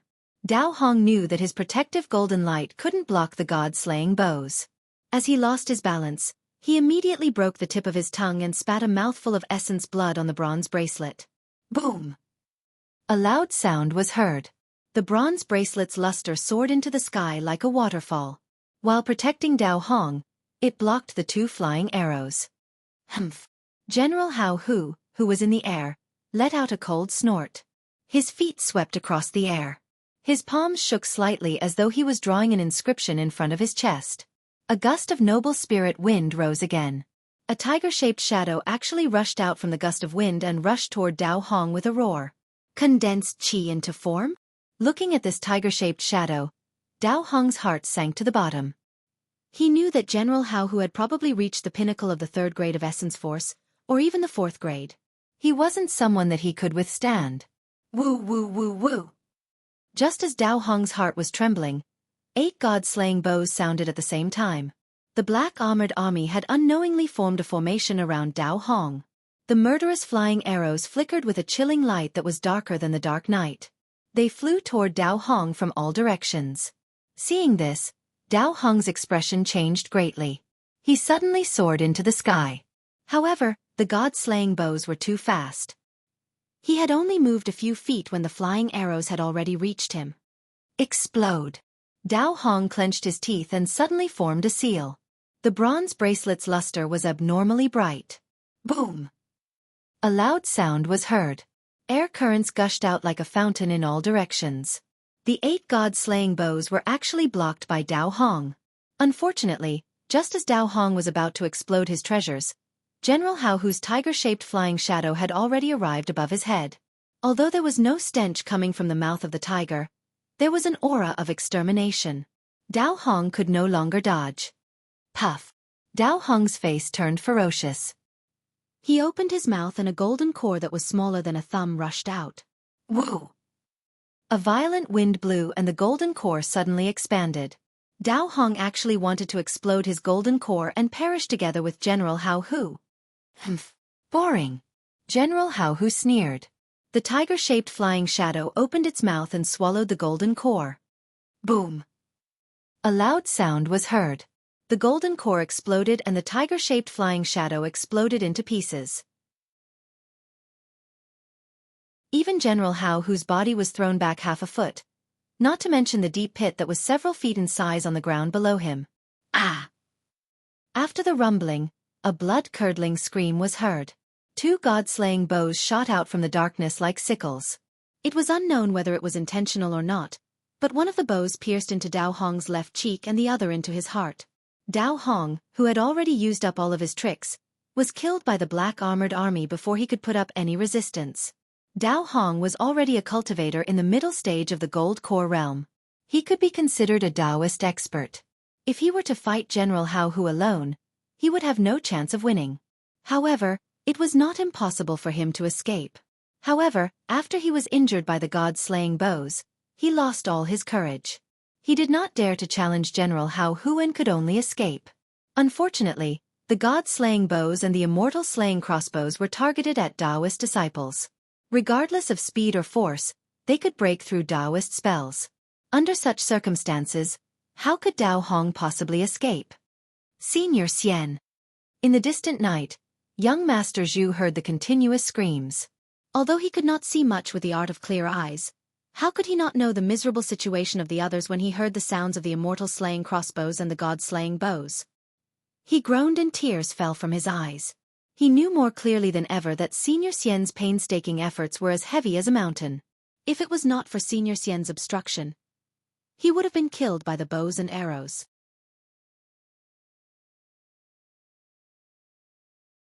Chapter 3554. Nian Yun, quick! Issue the order to retreat.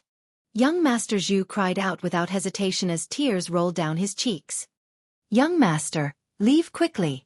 Zhu Nianyun was even more decisive. She pulled young Master Zhu's arm and lifted him up, preparing to escape. No. Young Master Zhu roared and struggled. Issue the order quickly. They are the last elites of my Zhu clan. Where's the order to retreat? Zhu Nianyun roared even louder and told the truth. Young Master, we can only advance tonight. There is no retreat. This.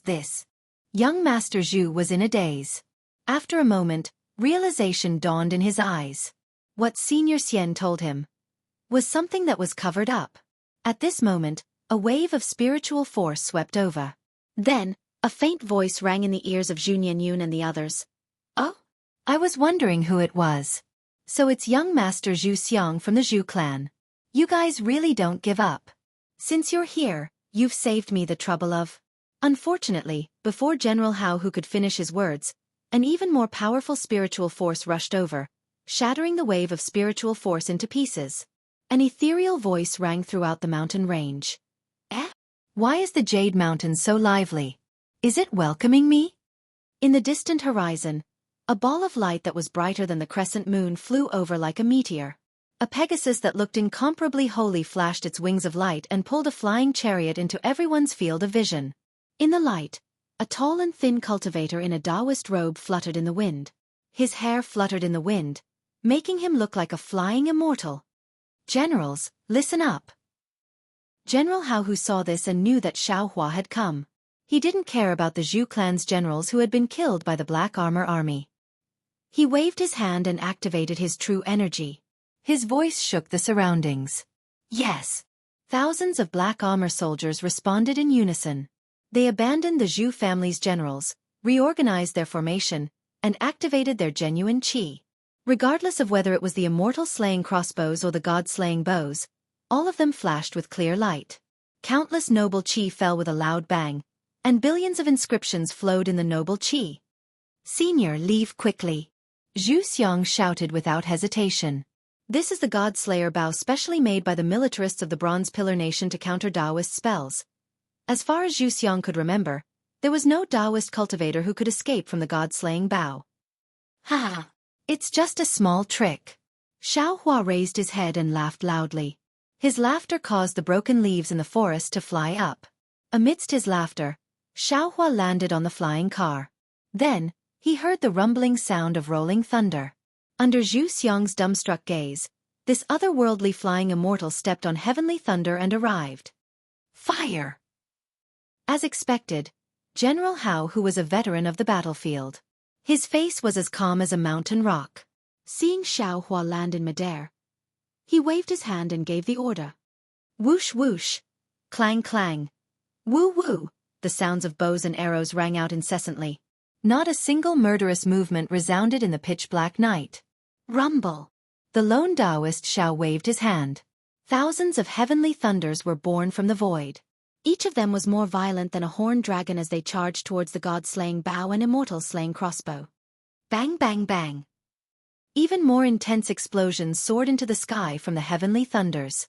Even if it was the immortal-slaying crossbow, the god-slaying bow, and the thousands of black-armored army, in front of Xiaohua, who was at the 5th stage of origin energy, it was truly child's play.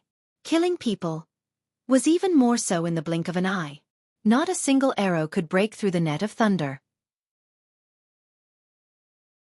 Not a single trace of killing intent could escape from the lightning. All of you move to the side. Xiaohua smiled coldly. He slapped his hand on the top of his head. Boom! Under the moonlight, golden light flashed.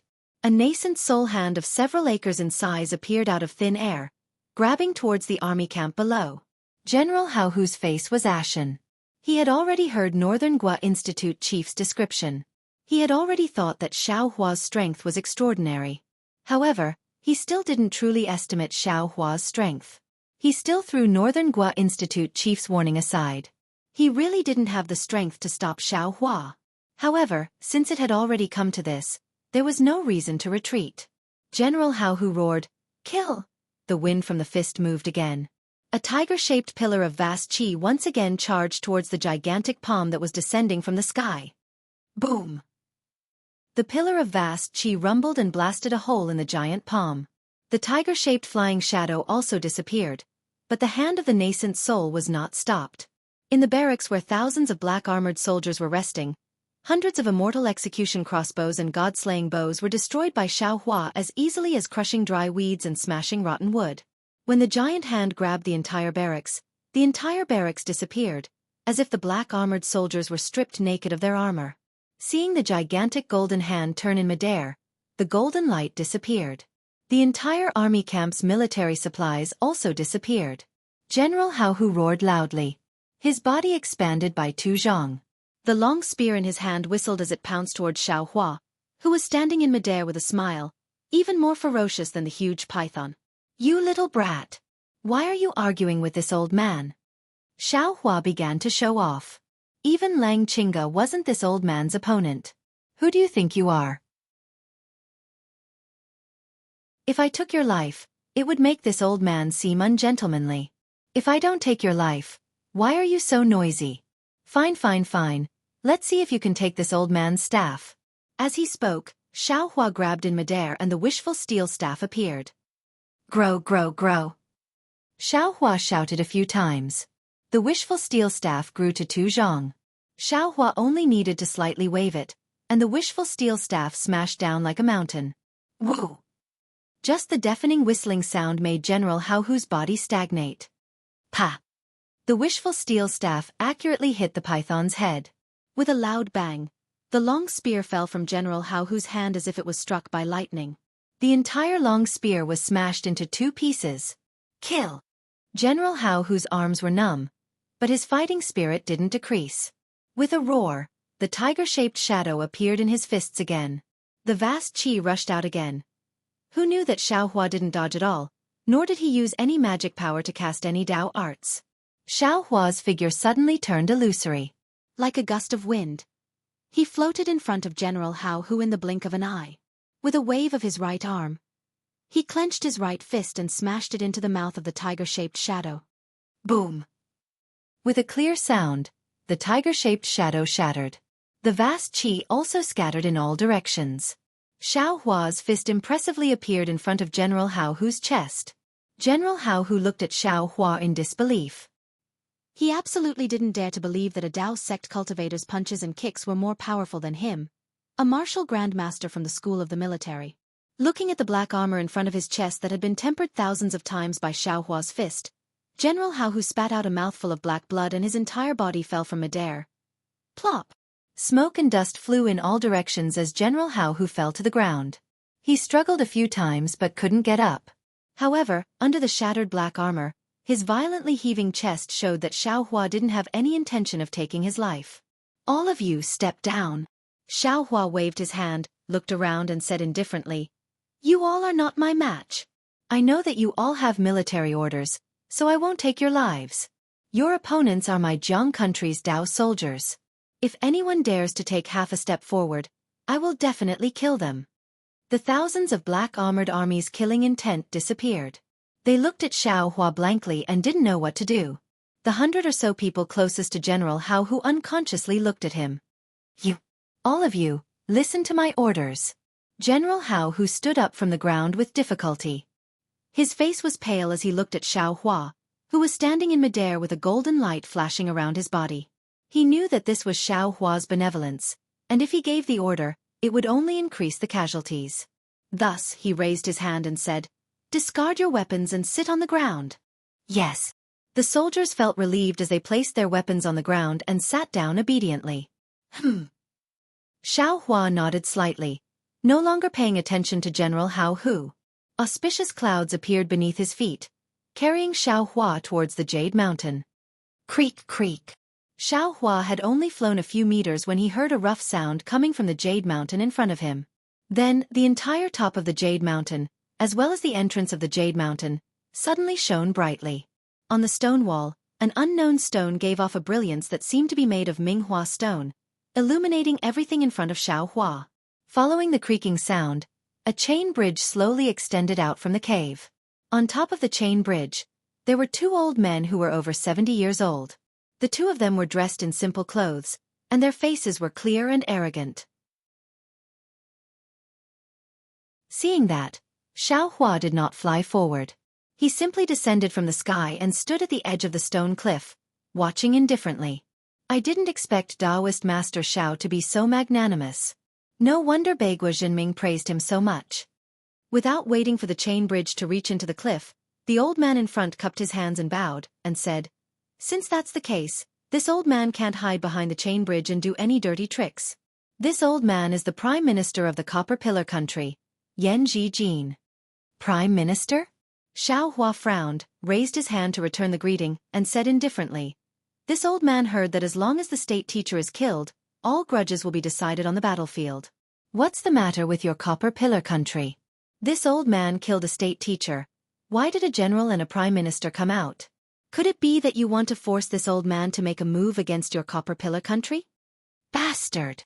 Yan Jin did not speak, but the old man behind him scolded, "Easily exterminating a country, quietly killing people, the entire hidden immortal continent is in a mess because of your Taoist sects. Since you want to establish a country, then establish a country. Why do you need to take the Imperial Jade Seal of our Confucian cultivators? Quickly hand over the Imperial Jade Seal. Seeing that you still have mercy in your heart, this old man can spare your life." Good.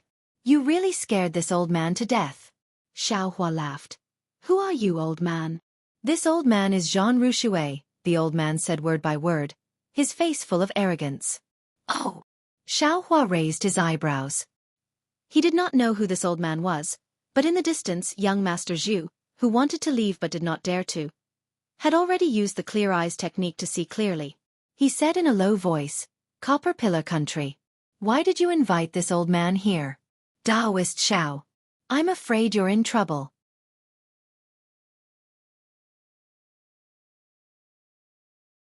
Chapter 3555. Yan Jin opened his mouth again. "Taoist Xiao, if you had only killed Lang Qingga, I would not have caused you any more trouble. Everything could have been settled on the battlefield. However, not only did you barge into my territory, you also took the 5-dragon Imperial Jade Seal. Naturally, we cannot just settle this with you on the battlefield. Jean Rushui, Old Master Jean Rushui, is a renowned great grandmaster among us Confucian cultivators. His simple and honest reputation is revered by all. He has heard of your atrocities and has specially come to Jianghu Mountain to help this old man retrieve the Imperial Jade Seal. If you take out the Imperial Jade Seal, Jianghu Mountain will retreat and everything will be fine. We will decide who is superior and inferior on the battlefield. Imperial Jade Seal? Xiao Hua was stunned and looked at Yan Jijin in confusion. He had already given the 5-dragon Imperial Jade Seal to Do Shanjun. However, who was Do Shanjun? Although he hid his Taoist identity in the Copper Pillar Academy, how would Xiao Hua know who he was going to give the Imperial Jade Seal to? From Yan Jijin's words, even if Do Shanjun gave the Imperial Jade Seal to the Copper Pillar Academy, the Copper Pillar Academy might not announce it. With the 5-dragon Imperial Jade Seal as bait, many Confucian cultivators would come to help the Copper Pillar Academy. How could the Copper Pillar Academy reject such a good deal? Haha, as the saying goes, if you want to condemn someone, you can always find a pretext. Xiao Hua laughed. I have already given the Imperial Jade Seal to the governor of the Imperial Academy to bring back to the Copper Pillar Academy. If you want it, you can go find him. Of course, I can imagine. Even if the governor gave the Imperial Jade Seal to the Copper Pillar Academy, Prime Minister Yan might not admit it. The governor of the Copper Pillar Academy, Do Shanjun? Yan Jijin frowned slightly and glanced at Jean Rushui beside him. He shook his head and said, I only know of this person and am not familiar with him. Furthermore, I have never heard of the Imperial Academy returning the Imperial Jade Seal to the palace. Haha, rascal, what's the point of saying such baseless things now? Jean Rushui laughed and pointed at Xiao Hua. Even if you really returned the Imperial Jade Seal, what are you doing now? This is the prison of the Bronze Pillar country. You keep saying that you want to use your Dao soldiers against the soldiers of the Bronze Pillar country. Why are you using your martial arts to break the law? My hidden immortal continent is governed by Confucian cultivators, unlike your Dao sect's lax rule. This old man is not talented, but I am willing to face the tyranny of your Dao sect as an ordinary Confucian cultivator, and return the public courtesy of our Confucian cultivators. Although chivalrous men use martial arts to violate the laws of Confucianism, aren't they also using literature to violate the laws? Xiao Hua sneered. You keep talking about laws and etiquette, yet you're only a tiny Confucian cultivator. What qualifications do you have to represent the hidden immortal continent? You are only qualified to represent yourself. You're just trying to find a reason for your actions. Since that's the case, let's fight. After he finished speaking, Xiao Hua's body flashed with golden light. There was some anger in his eyes. He swept his gaze over Yan Jijin and Jean Rushui and said, facing the 5 brocade cloud paintings, this old man is not afraid, let alone you 2 old men. Humph, you really think too highly of yourself. How can we join hands to fight against the enemy? Yan Jijin snorted coldly and took a few steps back. He raised his voice and said, we'll be relying on old Master Jean for this battle. Teaching the younger generation a lesson, this old man won't fall behind. Jean Rushui laughed loudly and also took a few steps forward. His gaze was like lightning as he looked at Xiao Hua. His previous old appearance was swept away. Old master. Xiao Hua looked at Jean Rushui's somewhat trembling appearance and sneered. If we're talking, this Xiao may not be your opponent. But if we fight, this Xiao advises you to retreat. You haven't even cultivated true qi. How can you be this Xiao's opponent? Who would have thought that Jean Rushui's eyes slanted at Xiao Hua and said indifferently, who said that one must cultivate true qi to kill the enemy? Have you never heard that if one has talent, a poem can kill the enemy, a painting can also kill the monarch? A scholar can pacify the world with an essay? Never heard of it. Xiao Hua smiled faintly. But suddenly, Xiao Hua sucked in a breath of cold air. He suddenly remembered what Fu Jiwen said at the auction at Zhai Xinglu. He couldn't help but size up the seemingly arrogant Jean Rushui. Good, today this old man will let you see what it means to be a great scholar, to criticize in speech and in writing, to set the world in writing, to be a scholar in his 70s, to have a sharp tongue and to correct the laws of the court. Jean Rushui roared and opened his mouth. He shouted, the awe-inspiring qi, the spirit of man, the style of writing for 10,000 years, listen to my command, fight. Fight. Fight. Following Jean Rushui's 3 roars, The entire Jade Mountain immediately surged with wind and clouds. Not only did the awe-inspiring chi within several miles surge over like a tidal wave, even the silent awe-inspiring chi in the void seemed to listen to Jean Rushue's command, tearing through the void and rushing in. It was to the extent that when the righteous chi was mobilized, a chilling intent was born from the heavens and the earth. Sounds like war drums and bugles were heard from the left and right. In an instant, Xianxia had the illusion that he was being attacked by an army of thousands of men and horses. Xianxia was a little startled. He had fought against more than one or two Confucian cultivators, but he had never encountered such a strange phenomenon. However, the development of the situation was beyond Xianxia's expectations. The awe-inspiring chi was far from simple. Following the sound of the bugles, there was the sound of the drums. On the entire Jade Mountain, countless awe-inspiring chi seemed to have a spirit and rushed toward Xianxia like thousands of soldiers and horses. The awe-inspiring chi's sharpness actually cut through the void, producing a shrill sound. This was different from Lang Chinga's golden spear. There was no specific image, only an ancient killing intent. This killing intent was so bleak that, not to mention the falling leaves within several miles, even Xianxia felt a burst of coldness. Boom, boom, boom. Not only that, but above Xianxia's head, there were hundreds of awe-inspiring chi pillars that pierced through the sky and directly fell toward Xianxia. The solemn killing intent enveloped Xianxia within 100 feet.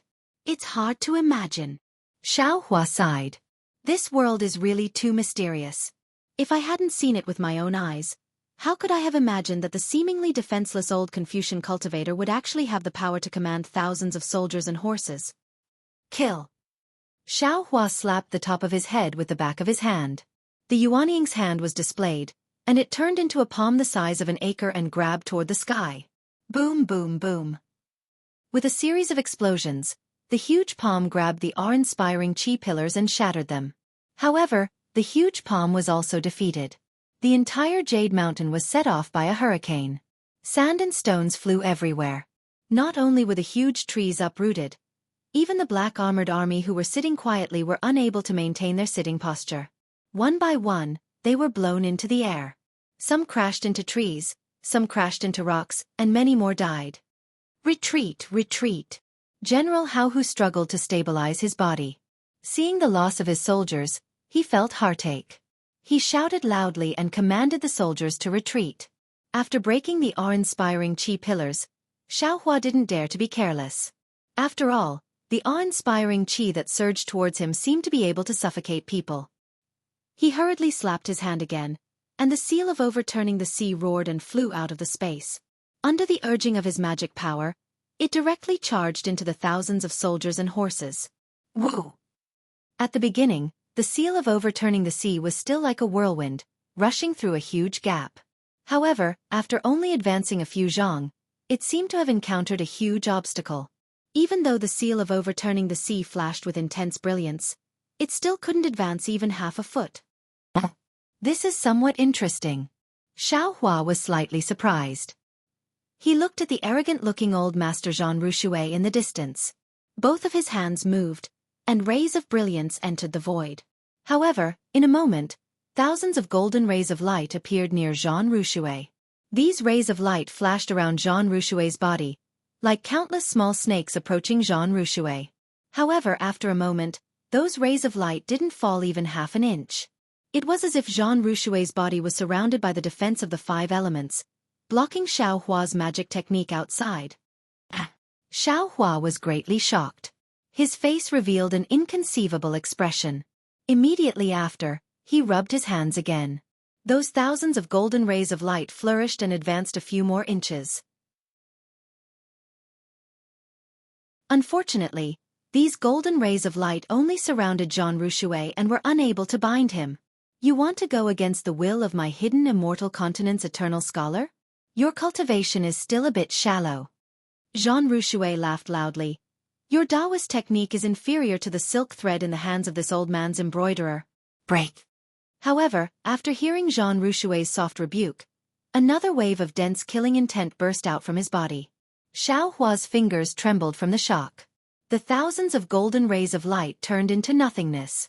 That noble chi even condensed into a sword array and pierced towards Xiaohua. Old ignorant man. Xiaohua was slightly angry. However, in his heart, he truly somewhat admired old Master Zhang's method. Previously, on the way to Jade Mountain, he had already talked with Lu Yi and Wang Bianfei about the effects of Confucian cultivation scrolls. He himself also read scrolls incessantly. After Xiaohua cursed, he waved his hand and the seal of turning the sea returned to his space. Soon after, he coldly glanced at the somewhat arrogant Zhang Rushui and waved his hand again.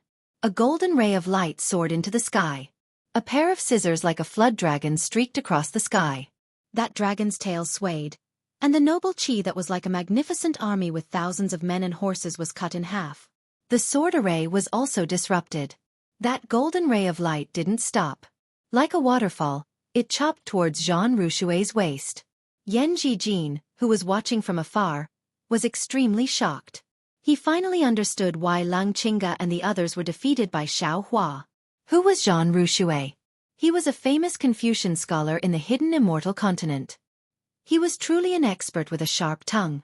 One word could kill 1,000 soldiers. One word could kill 10,000 horses. He was currently the strongest person Tong Zhuguo could ask for. Although this old master didn't practice Confucian cultivation techniques, this old master was brimming with talent. His strength was comparable to the top of the 5th level. In front of this kind of expert, Xiaohua actually didn't fall into a disadvantageous position. After several fights, he still had a backup plan. How could Tong Zhuguo be his opponent? Seeing that the golden ray of light was like a waterfall, cutting off the noble Qi and rushing towards Zhang Rushui's waist, Yan Jijin was greatly shocked. He couldn't help but shout, "Old master, be careful!" At the same time, auspicious clouds also appeared under Yan Jijin's feet. His eyes flashed with absolute determination.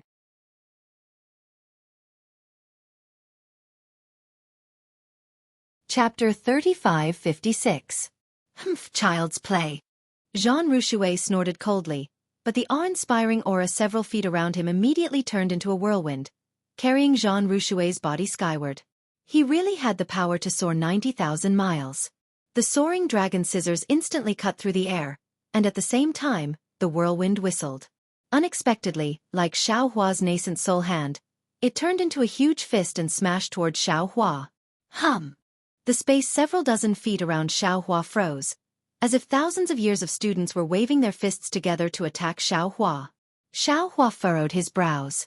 The soaring dragon scissors, which were originally taking advantage of the situation, drew a few feet of golden light before stopping. Facing the 70-year-old Zhang Rushui, a weapon like the soaring dragon scissors was really too savage. Xiaohua really couldn't bear it. Just now, he had only used 60% of his magic power and didn't dare to use the full power of the soaring dragon scissors. Xiaohua raised his head to look at the fist in the sky and the awe-inspiring aura all around him. He patted his chest, and the 5 silk handkerchiefs of the 5 Qi righteous thunder rushed into the air. Once the silk handkerchiefs appeared, 5 colored clouds rose. Xiaohua opened his mouth, and 5 rays of sword energy fell on it. An immortal slaying platform slowly emerged from the clouds. Thunder is the command of the heavens. Once my thunder comes out, all will obey. Xiaohua's voice was like spring thunder. He waved his hand, and the 5 Qi righteous thunder roared like 5 huge dragons winding down. Regardless of whether you're an ancient student or an ancient killing intent, under my sound of thunder, all will enter the cycle of reincarnation. Rumble! Under the 5 Qi righteous thunder, the awe-inspiring aura and ferocious killing intent were actually faster than boiling water falling on snow. They instantly turned into nothingness, or merged into the heavenly thunder, or hid in the void, and disappeared without a trace. Swish! The soaring dragon scissors from before flashed in the air and swept past Zhang Rushui. The belt around Zhang Rushui's waist immediately broke. Brat! Zhang Rushui turned pale with fright. How is this Taoist thunder-controlling technique possible? Unfortunately, before he could say anything, Xiaohua's nascent soul hand once again covered him. Pooh! The big hand had already grabbed Zhang Rushui. Put me down! Yan Jijin, who was already flying, had just seen Zhang Rushui's escape. His heart relaxed. His figure originally stopped in the air, but when he saw Xiaohua's attack, he was shocked and angry. He shouted, also wanted to use of the awe-inspiring aura. But the surrounding awe-inspiring aura's 5 chi. How could it still listen to his command, S's, S, S dragon, S chi, S cheese, S soul hand. This blue water was very fierce, and the sound of water splashing could be heard. The remaining stone walls were instantly corroded by the blue water. However, the nascent soul's hand was still shining brightly and wasn't corroded at all. Forget it. Yan Jijin sighed and waved her hand. She took out an inch-long white bone. This white bone was like a dagger, and there was a thumb-sized blood-red rune on it. This rune was very small and strange, so others couldn't see it clearly. Yan Jijin stabbed the white bone into her heart. Wang! There was a faint buzzing sound. The blood seeped into the white bone, and the entire white bone gave off a blood-red glow. The rune that went deep into the blood trembled. In the blink of an eye, the rune absorbed all the blood and the entire white bone entered Yan Jijin's body. Yan Jijin's face was bright red. He looked at Xiao Hua's big hand and urged the clouds under his feet. His eyes were like blood as he cried, "Xiao Hua, quickly let go of old Master Zhan. Otherwise, this old man will not let you go even if I become a ghost." Humph. Xiao Hua sneered and waved his big hand in the air. If you want to be a ghost, then don't be a ghost. This old man also never wanted to take the life of a great scholar like old Master Zhan. He was only bewitched by you. Woo! Yan Jijin's body suddenly expanded. She rushed towards the nascent soul's hand and let out a mournful cry. Pang! With a loud sound, Yan Jijin's body exploded. Blood and flesh flew everywhere, and a lot of blood fell on the nascent soul's hand. A bit boring. Xiao Hua frowned. He waved his hand and blocked the blood and flesh. He flew into the air and coldly said, "This old man said I won't take old Master Zhan's life. Why are you in such a hurry?" Before he finished speaking, the nascent soul's hand turned into a ray of light and flew into the distance. Only when he was dozens of kilometers away did he release his hand. Zhan Rushui was thrown to the ground in a sorry state by the nascent soul. Seeing the golden big hand suddenly withdraw like a god, Zhan Rushui's face was disappointed and frustrated. He really didn't understand how Xiao Hua's Dao Sex Thunder technique could defeat his noble spirit. However, he didn't have time to think about this. He stretched out his hand and tightened the belt around his waist to see if he could reattach the broken part. Xiao Hua withdrew his nascent soul's hand, and the soaring dragon shears hovered in the air for a moment before falling into his hand. At this moment, the night was even darker, but the surroundings of Jianghu Mountain were even more chaotic. Mountain rocks were scattered, trees were toppled, and many black armor soldiers were smashed into the stone walls by the Aoran Qi pillar and turned into meat paste. After the Aoran Qi dissipated, an unconcealable smell of blood gradually diffused. Sigh, Xiao Hua sighed. He scooped up the 5 Qi Thunder silk handkerchief into his dantian. It was still set up by the Confucian cultivator Xiao Hua into the immortal slaying stage. Then he looked at the silent Jianghu Mountain and said loudly, "Generals of Jianghu Mountain, this old man is here to save Jiang Country's state teacher Li Xiang. You can send him and the disciples out. This old man doesn't want to kill again." However, after half a cup of tea's time, the silence was still the silence. The night was still the night. There was no change. Humph. You really won't turn back until you hit the south wall. Xiao Hua sneered. He scanned the area with his spiritual sense and said indifferently, "Since that's the case, don't blame this old man for being unreasonable." As he spoke, Xiao Hua's body turned into a rainbow. He didn't walk on the chain bridge and rushed towards the entrance of Jianghu Mountain. Buzz buzz. Just as Xiao Hua's figure crossed the cliff and had yet to fly over the mountain stream, suddenly, the bloody light around Xiao Hua's body flourished, covering the golden light in an instant.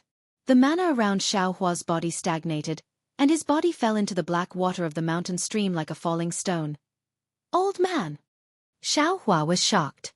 Looking at the bloody light floating around his body, he immediately understood the reason why Yan Jijin self-destructed in front of him. This was something he had planned long ago. Just as Xiao Hua hurriedly urged his nascent soul to transfer his true essence, he heard a strange sound in his ears. It was like a flood that overflowed the sky. At the same time, a burst of light and shadow appeared in front of his eyes. It was like the mountains were shaking. The scenery around Xianxia had completely changed. Jianghu Mountain was gone, the cliff was gone, and only a black sky and black earth remained. There was no starlight in the darkness, no moonlight, only an unpleasant stench. An illusion array? A moment later, Xiaohua's mana returned to normal. He frowned and stopped. He was about to open his Dharma eye to take a look. Chirp! A bird-like sound entered Xiaohua's ears. A strange rune flashed in the darkness in front of Xiaohua. This rune was somewhat similar to the runes of the Dao sect that Xiaohua cultivated, but it was completely different. As soon as this rune appeared, a kind of blazing heat was born from the rune. Even the rune itself appeared a kind of crimson color. Roar! Just as the bird-like rune appeared, another angry roar came from behind Xiaohua. This time, the rune was different from before. It actually emitted a light green color, and this color carried a kind of desolate coldness. What is this? Xiaohua's curiosity was greatly aroused. He simply withdrew his Dharma eye and golden light flashed around his body. He was more curious. At this time, what kind of defensive array could the copper pillar state have that was more powerful than the 5 brocade cloud painting? Chirp! The crimson rune chirped again and suddenly expanded. A ball of flame spurted out from the rune, and a savage bird that looked similar to the vermilion bird rushed out. As soon as this savage bird appeared, its crimson eyes turned and immediately saw the faint bloody light around Xiaohua's body. It raised its head, and an indescribable ferocious aura mixed with an aura of desolation rushed towards Xiaohua. Yao? Yao? Xiaohua was shocked. Knowing that he had fallen into Yan Jijin's trap, he didn't dare to be negligent. His hands formed seals, and thousands of golden threads suddenly appeared and danced around the barbaric bird. Who? The barbaric bird opened its mouth and spat out a scarlet flame. Its body was several zhong in color and quickly burned. Xiaohua's binding technique was actually unable to land. Roar! The rune in front moved, and the rune in the back naturally didn't want to fall behind. A cyan light appeared, and the shadow of a savage beast that looked like an anteater appeared. It was also ferocious, and it was also difficult to conceal its desolate aura. Yao Formation. This is the 1,000 Yao Sacred Realms Yao Formation. Damn it, why would the Copper Pillar State's prison have a Yao Formation? Suddenly, Xiaohua realized that this Yao Formation was probably what Chen Yushan was relying on. Sure enough, when the two kinds of auras clashed together, an unexpected change occurred. The entire pitch-black space instantly exploded, and the void split apart bit by bit. The pitch-black light scattered throughout the entire space. What was special was that the two strange runes circled around, and the two images of barbaric beasts carried an ancient aura as they charged towards Xiaohua. This aura seemed to be real, and one could believe that if it was on a real cliff, it would be a scene of mountain rocks bursting and trees splashing. The aura that could crush everything in the entire space attacked everything. Xiaohua's protective golden light flickered extremely under this aura, as if it could be broken at any time. Oh! Xiaohua was shocked, and then he activated the Heavenly Law Embodiment technique. Woo-woo! The wind howled, and in the midst of the ferocious aura, a Tenjong golden body suddenly appeared. What made Xiaohua puzzled was that this Yao formation actually didn't block the heaven and earth yuan qi. He activated the Heavenly Law Embodiment technique, and a huge amount of heaven and earth yuan qi swarmed in. Woo! Xiaohua's two big hands separately waved, one from the front and one from the back, grabbing the two vicious beasts. Xiaohua's big hands carried the heaven and earth sleeve, and the two vicious beasts' phantoms were immediately covered.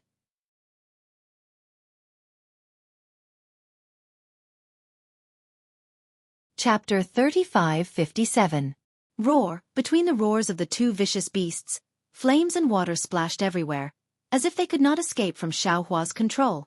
Looking again, the torn void streaked across Xiaohua's golden body, and a wound like a baby's mouth flashed and disappeared, unable to cause real damage. Even when the stinky water fell, the golden light only flashed slightly, and in a moment, it was bounced away. This demon array is only a... Xiaohua sneered. But at this moment, roar! Gigi! The two vicious beast phantoms roared again. Wave after wave of ferocious aura surged out from the phantoms like a rising tide, endlessly pouncing towards Xiaohua. What's going on? Xiaohua was suspicious and opened his eyes, only to see two runes in front of him. One was like a thread of fire, the other was like a gurgling stream. Above the two runes, the power of starlight fell from the sky and fell on them. The runes were using the power of starlight to produce an attack. The power of the moon and stars? Xiao Hua's heart moved, and he waved his hand, wanting to use the wishful staff, but his mind changed, and Little Yellow and Little Black flew out of the space. The two little ones looked around curiously, and when they saw the two vicious beast phantoms formed by the runes, woof woof, Gigi, the two simultaneously roared excitedly and rushed towards the two phantoms. Alas, this Xiao was wrong. Looking at the two little ones and the vicious beast phantoms, Xiao Hua sighed. Little Yellow and Little Black are monsters, and this battle is their nature. This Xiao only put them into the space, and although it is comfortable, even with the wonderful fate of yin and yang, it can't make them happy. Rather than this, it's better to let them go. Thinking of this, the knot in Xiao Hua's heart was untied. Chen Yushan's demon array was really powerful. Although the two little ones had some means, in the face of the two vicious beast phantoms, they were still not a match. Several times, they were beaten into the air, and blood gradually appeared on their bodies. Xiao Hua looked and couldn't help but feel distressed. Several times he wanted to help, but several times he held back. After a meal's time, although the two little ones fought more and more bravely, the phantoms did not know fatigue under the power of the stars, and soon the two little ones were at a disadvantage. This is a little unfair. Xiao Hua looked at the pillar of stellar force and thought to himself. Last time, when he had awakened Wang Biafei's spirit, he had used the devil blade to cut off the pillar of stellar force. Here, he didn't want to reveal the devil blade. After thinking for a while, Xiao Hua clapped his hand and the ice mirror fell into the air. Following the activation of Xiao Hua's transcendence energy, the ice mirror expanded to several dozen feet in size and flew above his head. Buzz! An extremely heavy force landed on the ice mirror, causing it to emit a rumbling sound. Although the pillar of stellar force wasn't completely isolated, at least 70% of the pillar of stellar force was blocked by the ice mirror. Woof woof. GG. When they saw Xiao Hua make a move, the two little ones were excited. They wagged their tails and pounced over once again. After all, they were just illusions and the runes of the demonic array. Without the support of the pillar of stellar force, in less than half an incense stick's worth of time, the two little ones paused in midair at the same time. One let out a humph, and the other let out a ha. Silver light emitted from their mouths and noses, and they absorbed the soul essences of the two runes into their bodies. As the illusions of the two vicious beasts disappeared, the entire demonic array collapsed in an instant. Walala! The sound of water was incessant. It was the black water surrounding the Jade Mountain that fell from midair. The night sky was revealed. The light of the cliff also appeared. Right at the entrance of the cave in front of the Jade Mountain, a group of people wearing black armor, under the lead of a general who looked as if he had just lost his parents, stood there stupidly, looking at Xiao Hua in disbelief. Xiao Hua's cold eyes swept over them, and he simply ignored them. His gaze fell on the two bones floating in midair beside him. One of the bones was scarlet red, and the other was green. It was similar to the color of the two vicious beasts from before. However, these bones were rather large. One was as thick as Xiao Hua's leg, and the other was as big as a person.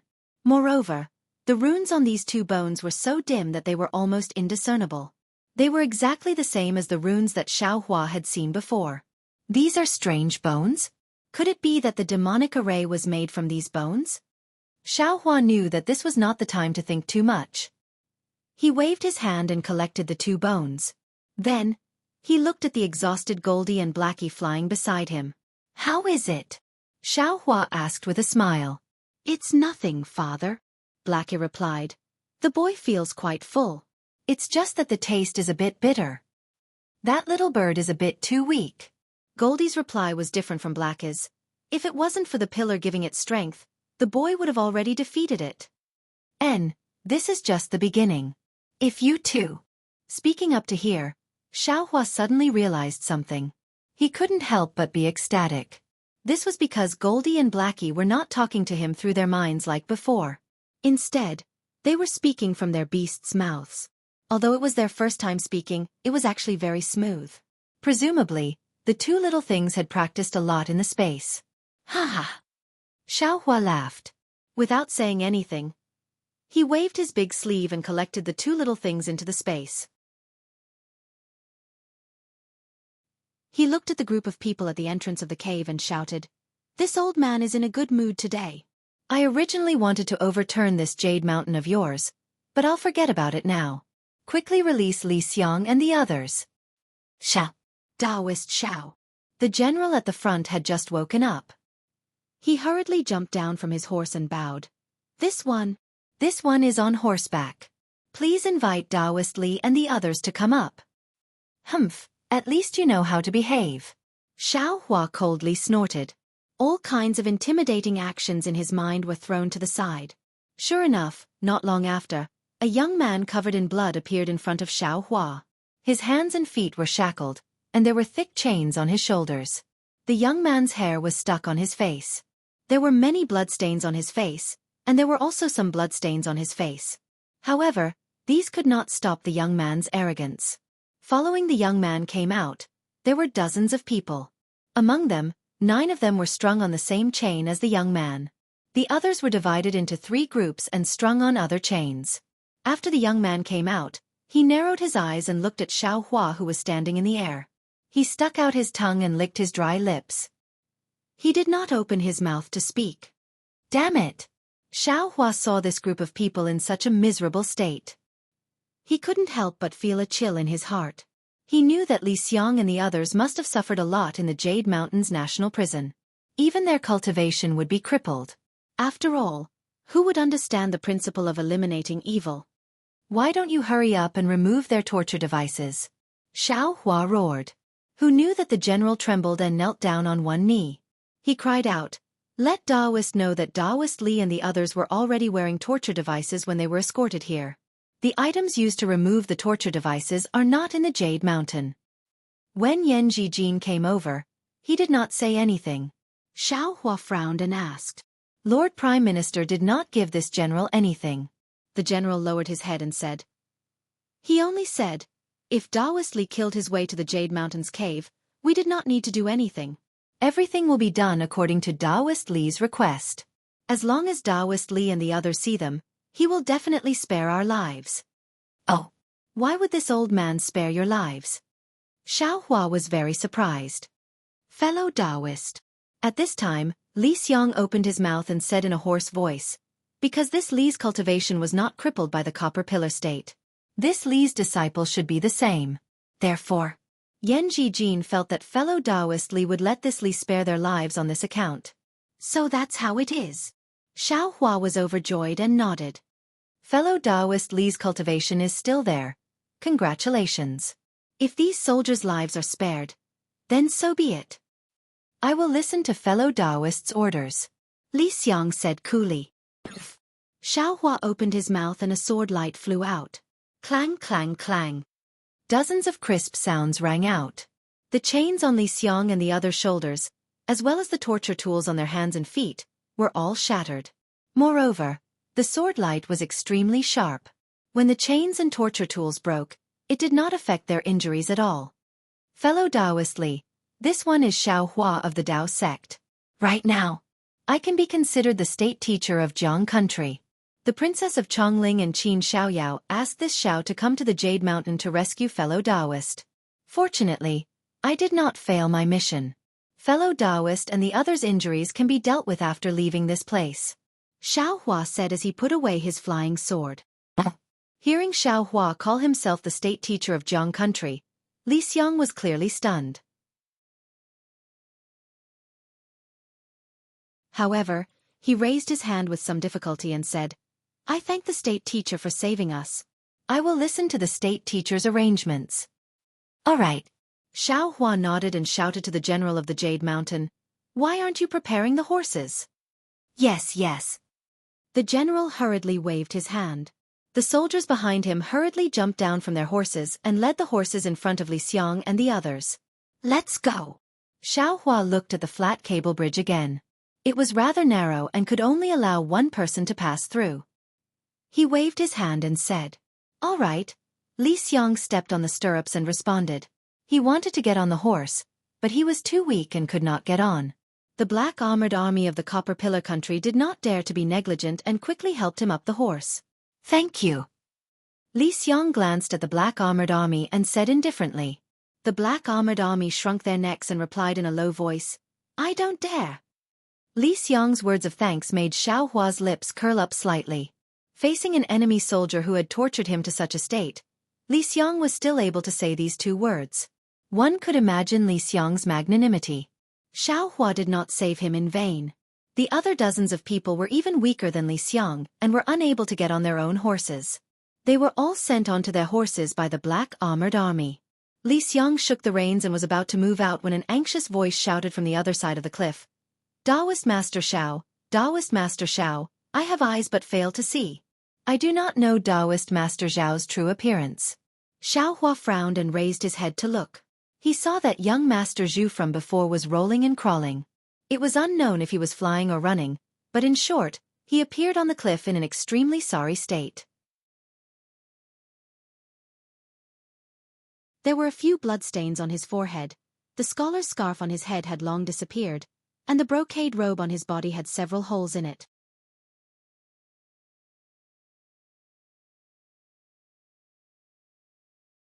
Chapter 3558.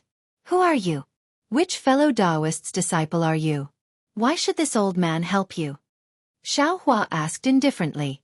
This young man is not a Taoist's disciple. Young Master Zhu took a deep breath and said, This young man is a disciple of the Zhu clan in Shuzhou's Wuyuan County. My name is Zhu Xiang. My father's name is a secret. My Zhu clan is the descendant of the great scholar Zhu Shi.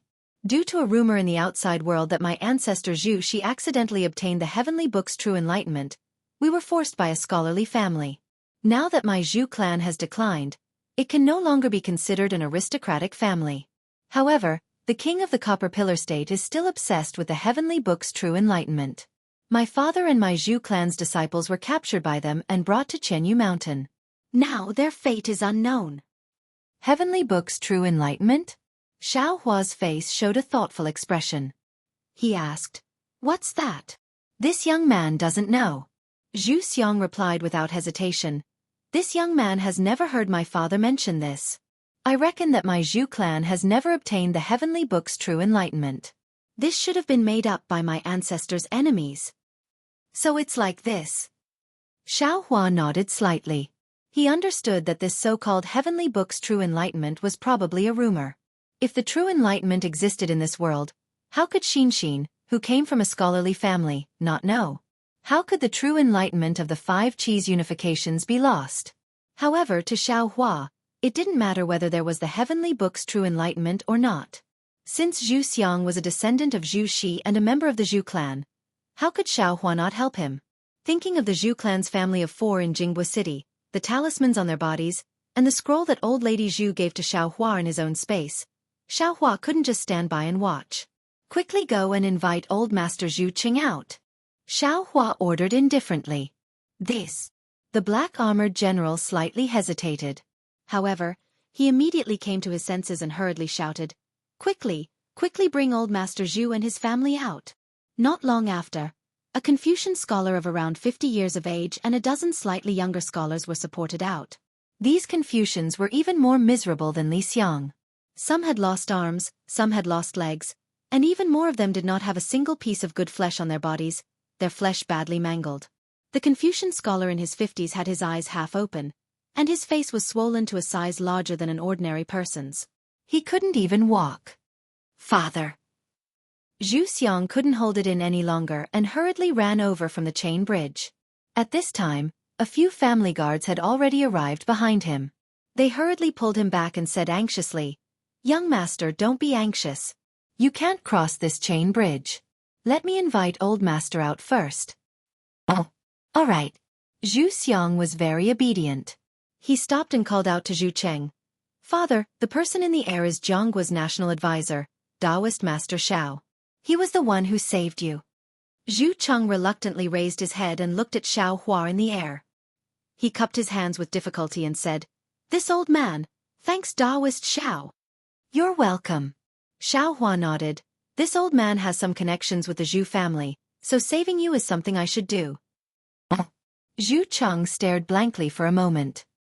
His eyes turned slightly, and he opened his mouth again. Taoist Master Zhao's cultivation. Is it at the 5th level of origin energy? Xiao Hua frowned. He didn't understand why Zhu Cheng asked such a question. After thinking for a while, he nodded and said, Probably. Why are you asking this? Zhu Cheng clenched his teeth. He extended his hand and pulled out his waist blade from the black armored army beside him. The black armored army was shocked.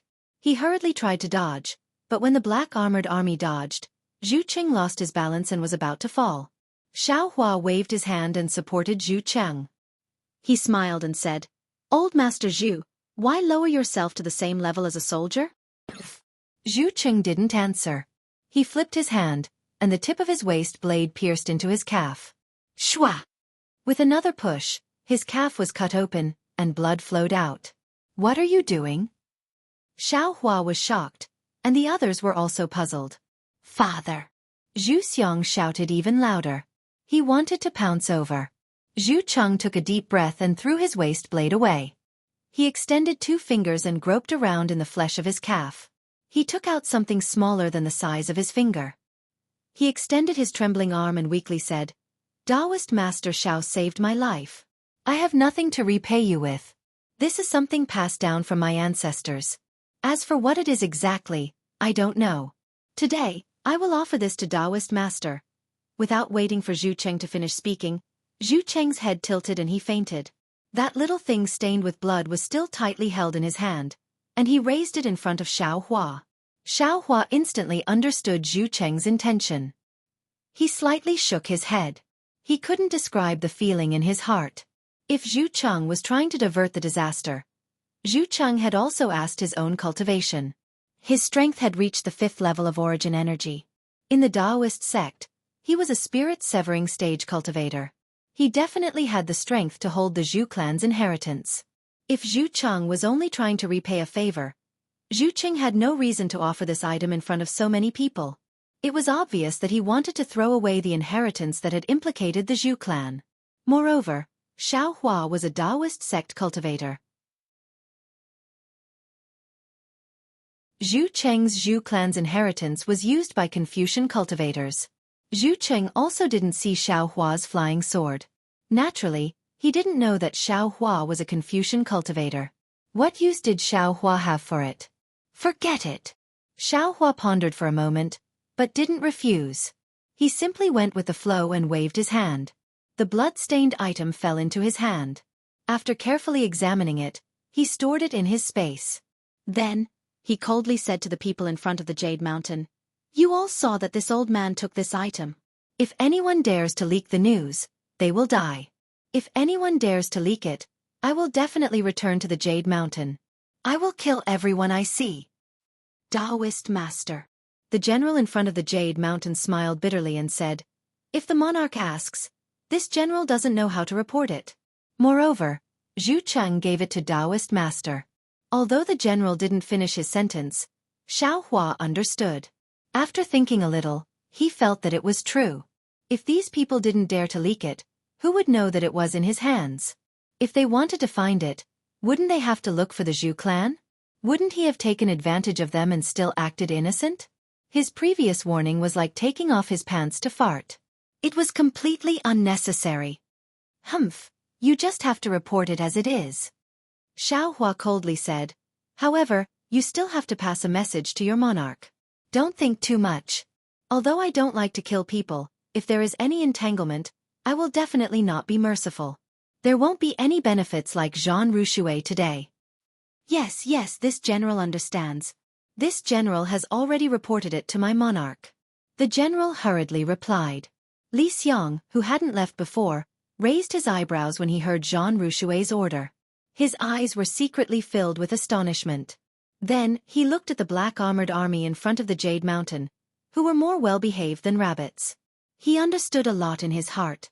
At this moment, the dozen or so guards of the Zhu clan also leaped over the cable bridge. When they arrived near, they all bowed to Xiao Hua and hurriedly left with the unconscious Zhu Cheng and the others. Zhu Xiang, who was at the edge of the cliff, knelt down towards Xiao Hua and kowtowed a few times before following the crowd. Previously, when Zhu Xiang asked Xiao Hua to save Zhu Cheng, he didn't kneel down.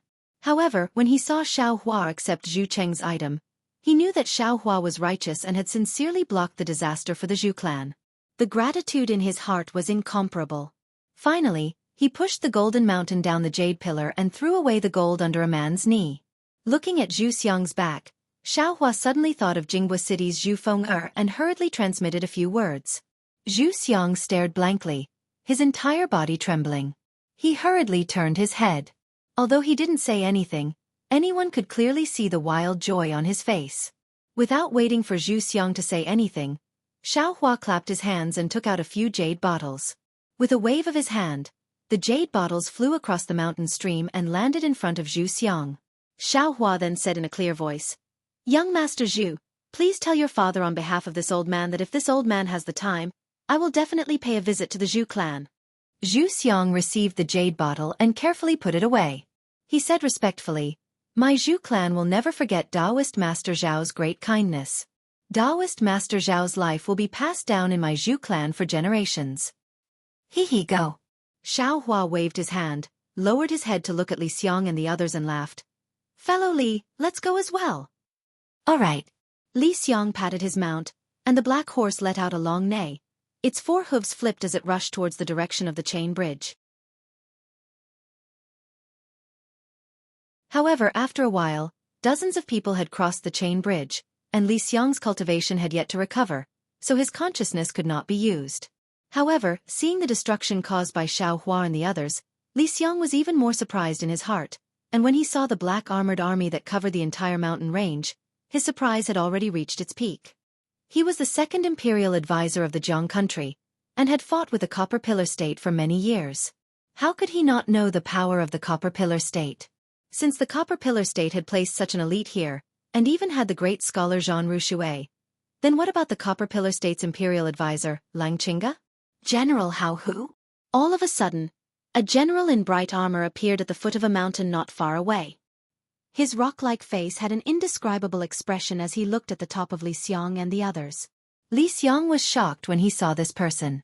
Immediately, Li Xiang followed General Hao Hu's gaze and saw Xiao Hua's figure slowly rising up in the sky. In front of him was a heavenly horse that was flashing with a holy light, dragging a carriage and flying out. It was precisely descending from the sky to welcome Xiao Hua. Taoist Master Xiao. Taoist Master Xiao.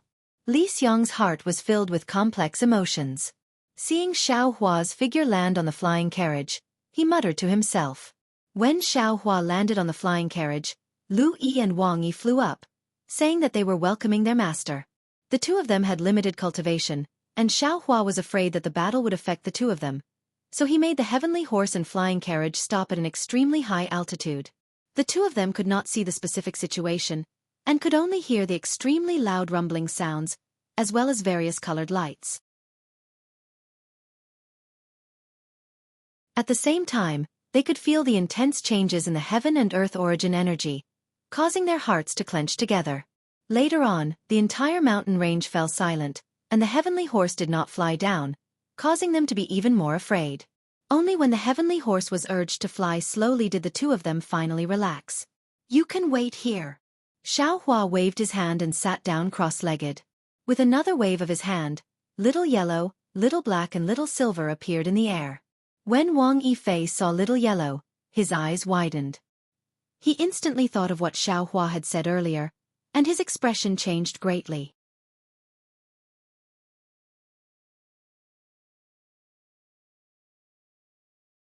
Chapter 3559.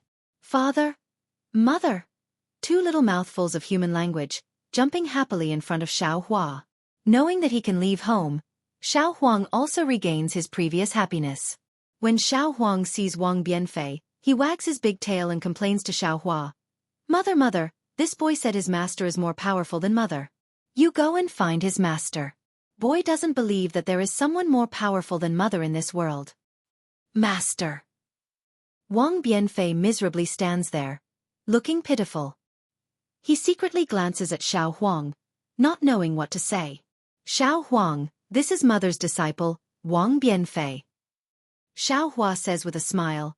The master he is talking about is mother. Is that so? Xiao Huang is stunned, then wags his tail and flies around Wang Bianfei a few times. His dark eyes stare at Wang Bianfei a few times and cries, Boy, since you are mother's disciple, why didn't you say so earlier? That. Young master. Wang Bianfei says with a smile. Didn't this little one just know? Master has already scolded this little one before. Today, this little one apologizes to young master. Saying that, Wang Bianfei bows. Forget it, forget it. I won't lower myself to your level. Xiao Huang's tone is very similar to Xiao Hua's. His tail wagging is as clean and nimble as Xiao Hua's hands. Bianfei, no need to call him young master.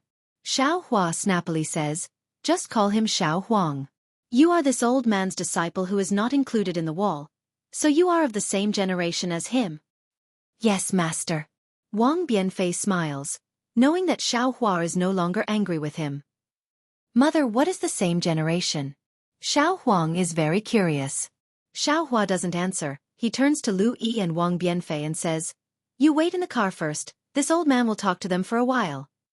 After Lu Yi and Wang Bianfei enter the flying car, Xiao Hua says with a smile, Xiao Huang, this world is incomparably huge, it is not something our family can compare to. Moreover, there are a lot of people and a lot of things in this world that you can't know by staying by mother's side. Previously, mother was reluctant to let you go out because she was afraid that you would encounter some danger. Just now you also saw those too. Savage beast soul, although they are very powerful, there are many things in this world that are more powerful than them. Mother, this boy is not afraid. This was Goldie's answer. Daddy, how powerful is he? This was Little Black's question. You can only know how powerful he is when you see it with your own eyes. As for whether I'm afraid or not, that's secondary. The most important thing is to stay alive. Xiao Hua lovingly looked at the two little things. He knew that today was the day of separation, and these two demonic beasts couldn't even differentiate between mother and father. How could they become real demonic beasts? A demonic beast that couldn't even distinguish between peers was definitely not a qualified demonic beast. Xiao Hua's exhortation lasted for several hours. Seeing the scorching sun overhead, under the flying car, Li Xiang and the others were a little tired from riding. Only then did Xiao Hua reluctantly listen. It seemed that he still had a lot to say, as if he always wanted to keep the two little things by his side for a while longer. However, the two little things' wings had to grow and they could only leave his side. He had done everything, so the two little things could only remain ignorant forever. Seeing that Goldie was a little impatient and Little Black was listening with great interest, Xiao Hua couldn't hide a kind of feeling in his heart. It was as if the two's departure emptied his heart. Suddenly, a kind of distant memory appeared in his mind. That memory was some white hair, some tears, and some faint fragrance of milk. Mother! Xiao Hua's eyes were moist. Where are you? Mother! At this time, an even weaker voice sounded. This boy also wants to go out with you. What are you going to do? You're so young. Didn't you hear what mother said? It's very dangerous outside. Wait until you're a little older before you tell mother. Goldie's voice was very impatient. Xiao Hua was helpless as he looked at Little Silver and said, Little Silver, just call this old man master. Yes, master. Little Silver felt very wronged. It looked like he also wanted to be rebellious like Goldie. It's not that I don't want you to go. Xiao Hua suddenly had the awareness of being a mother, and almost self-taught, he coaxed Little Silver. Look, your mother and Little Black are both gone, so doesn't this mean that there's no one by this old man's side? Do you want this old man to be alone at home? That's true. Little Silver mumbled a little. Xiao Hua struck while the iron was hot. Also, Little Silver is very capable, and can help this old man by staying with him. Wasn't it Little Silver who discovered the primordial stone mine in Black Cloud Ridge? You've really done this old man a big favor. The boy knows. Little Silver was a little proud as he nodded his little head repeatedly. Mother, when is the boy leaving? Goldie urged. Xiao Hua looked at the scorching sun and said, Go now, but you have to remember, don't have the heart to harm others, and be on guard against them. You two have to discuss everything. Mother, you've already said this 4 times. Xiao Huang interrupted Xiao Hua's words. Little Black said. Yes, father. The boy understands. He definitely won't let father worry. The boy will take a look outside. He'll be right back. AI go. Xiaohua waved his hand. No matter how much they talked, they had to part in the end. Even if he didn't let Goldie go today, what about tomorrow? The day after tomorrow? All right. Goldie wagged his tail and soared into the sky. He casually put down something and flew away. Little Black didn't hesitate and hurriedly chased after him. Seeing the two leave, Xiaohua's heart softened and his eyes became slightly warm. Fortunately, before Xiaohua could release his divine senses to catch up with the two little ones, one black and one yellow light flashed, and the two little ones flew onto Xiaohua's shoulders. They hugged Xiaohua's head on each side and called out, "Mother, father, the boy really is going out to take a look. He'll be right back, don't be sad." Xiaohua quietly rubbed his eyes and smiled. The wind is a little strong. Mother got sand with her own eyes. Don't worry, you two go. Be careful, take a look, and learn more. Mother will be waiting for you two at home. Although Goldie wanted to go out, he was also reluctant to part with Xiaohua. Xiaohua's sadness just now made his heart clench. Hearing Xiaohua's comforting words, he seemed to have grown up a little. He looked at Xiaohua and said, "Mother, don't worry. The boy will definitely become the most awesome in the world, and then come back to help Mother. Mother doesn't want you to become the most awesome, and I don't want you to become the most outstanding." Xiaohua smiled and stroked Goldie's and Little Black's heads. You two have a good experience. Coming back safely is Mother's greatest wish. I know, Mother. Goldie jumped up again. The boy is going out to take a look. Maybe he'll come back tomorrow. And it's all right. Xiaohua concealed the parting in his heart and nodded slightly. It's already late. Go quickly. Yes, Daddy. Little Black obediently flew away from Xiaohua's shoulder. Goldie acted coquettishly for a moment before flying away. However, after flying away, Goldie flew back to Little Black's head. The two little ones could be considered to have turned their heads while flying. Xiaohua felt very upset. His divine senses followed them for more than 10 li, and then looked into the distance for nearly 1,000 li before he retracted it. AI, shouldn't I give them more things? Teach them more ways to protect themselves? Xiaohua sighed and touched Little Silver, who had also taken the opportunity to jump onto his shoulder, a little regretful in his heart. Unlike Yuan Tong Tian, Xiaohua had only given the two little ones the rejuvenation pill. He hadn't even given them the mother-child spirit fruit, let alone any cultivation methods. Xiaohua's intuition told him that what he had might not be the best. Moreover, Goldie and Little Black had already said earlier that some things had gradually emerged in their minds, which were their respective inheritances and cultivation paths suitable for them. If he stretched his hand out for no reason, it would only delay their growth, just like keeping them by his side in the past. Maybe tomorrow? Maybe the day after tomorrow? Xiaohua looked into the distance and thought, they'll come back after suffering a little, right? Xiaohua was now the father and mother of his children on a long journey. He was afraid that his children would suffer a lot, but he also wanted them to come back sooner, and even more so, he wanted them to have some success. But how could Xiaohua control the affairs of this world? The waves that Goldie and Little Black had stirred up were beyond Xiaohua's expectations. Little Silver, hurry up and cultivate when you get home. Xiaohua was like a nagging old man as he exhorted Little Silver. Help this old man after you've succeeded in your cultivation. Otherwise, your mother will blame you when she comes back. Yes, Master. Little Silver nodded obediently like a little person. Come out later, Xiaohua said. Yes, Master. Lu Yi and Wang Bianfei stayed in the flying car. Listening to Xiaohua talk so much to the two little ones, they each had something on their minds and their eyes were red. Hearing Xiaohua call them, they hurriedly came out to answer. Master, you're really too good to them. Lu Yi, who hadn't spoken rashly all this time, looked at Little Silver on Xiaohua's shoulder and said enviously, It's not like you're a demon pet at all. This is this old man's boy. Xiaohua sighed and stroked Little Silver. Little Silver also obediently licked Xiaohua's finger with his little tongue. This old man has never treated them as demon pets. By the way, Master, I heard Taoist Xiao say that demon pets need to be bound with some kind of restriction, otherwise. They might betray their master or be captured by other cultivators. Lu Yi was still a little worried as he asked, Master, you definitely don't have any restrictions on them, right? If you let them go just like that. What kind of restriction would my children need? Xiao Hua said with a smile. They're all intelligent and can understand human speech. This old man has never thought of it that way. However, if anyone dares to bully them, heh, this old man absolutely won't let them off even if I go to the 9th heaven or the 9th hell. Thinking of how protective Xiao Hua had been in the Black Cloud Ridge primordial stone mine, even when the Black Bear spirit had been bullied, Xiao Hua had still wanted the other party's arm. Lu Yi stuck out his tongue and laughed. I hope no one is blind. Otherwise, they'll be in deep trouble.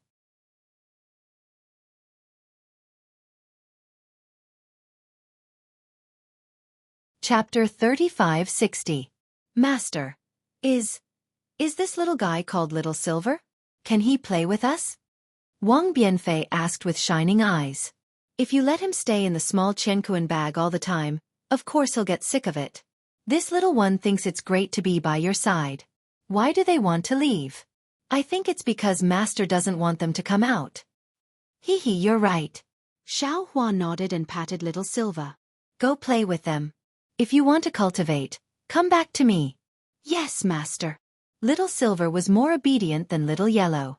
He flew up from Xiao Hua's shoulder and landed on Wang Bianfei's head, making Wang Bianfei laugh. Seeing the envy in Lu Yi's eyes, Xiao Hua smiled and waved his hand. The divine power centipede came out of the space. Xiao Hua pointed at Lu Yi and said, You go too. Accompany Lu Yi, and I'll give you benefits in the future. Chirp, chirp. The divine power centipede was very happy. Although its expression couldn't be seen, its twisted waist revealed its intentions. It drew a black line in the air and landed on Lu Yi's shoulder. The divine power centipede naturally wasn't as fun as Wang Bianfei. It was even a little scary. However, Lu Yi had seen how powerful it was before, so he naturally knew more than Wang Bianfei. When he plucked up his courage to touch the divine power centipede's cold carapace, the divine power centipede waved its antennae in response. Lu Yi's mood improved greatly. That's right. Although this Zhao's space is good and full of spirit qi, it doesn't have human energy. Who can resist loneliness?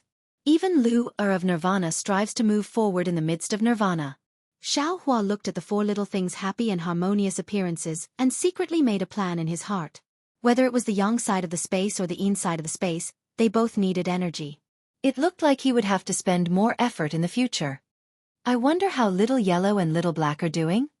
As Xiao Hua pondered, he suddenly thought of the two little ones. In the end, Xiao Hua dismissed the idea of releasing his divine will or Buddhist awareness to check on the two little ones. Since he was going to let go, he might as well leave them behind. There were many things in the world that were difficult to reconcile, and he didn't lack parting with them. Below Xiao Hua, Li Xiang and the others were still riding on their horses. They did not dare to stop and rest. Although these people were cultivators, the torture they suffered in the Jade Mountain prison was several times more than ordinary people. Now, they could not hold on any longer. Xiao Hua's divine sense swept across the flying carriage and ordered them to rest. Then he walked towards Li Xiang and cupped his fists. Fellow Taoist Li, this Xiao has some matters to attend to, so this Xiao was unable to invite fellow Taoist to ride on the flying carriage. I hope you can understand. Li Xiang was stunned. He did not expect that Xiao Hua's first words would be an apology.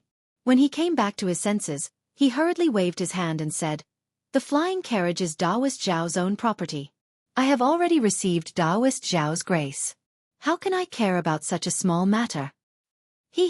It's good that fellow Taoist doesn't mind. Xiao Hua said with a smile. Fellow Taoist, please rest for a moment and check out the situation of the disciples first. All right, Li Xiang nodded and said, Spiritual Master, please return to the flying carriage first. I will report to you later. No need. Xiao Hua reached out his hand and took out some prepared clothes and some pills from his small universe bag.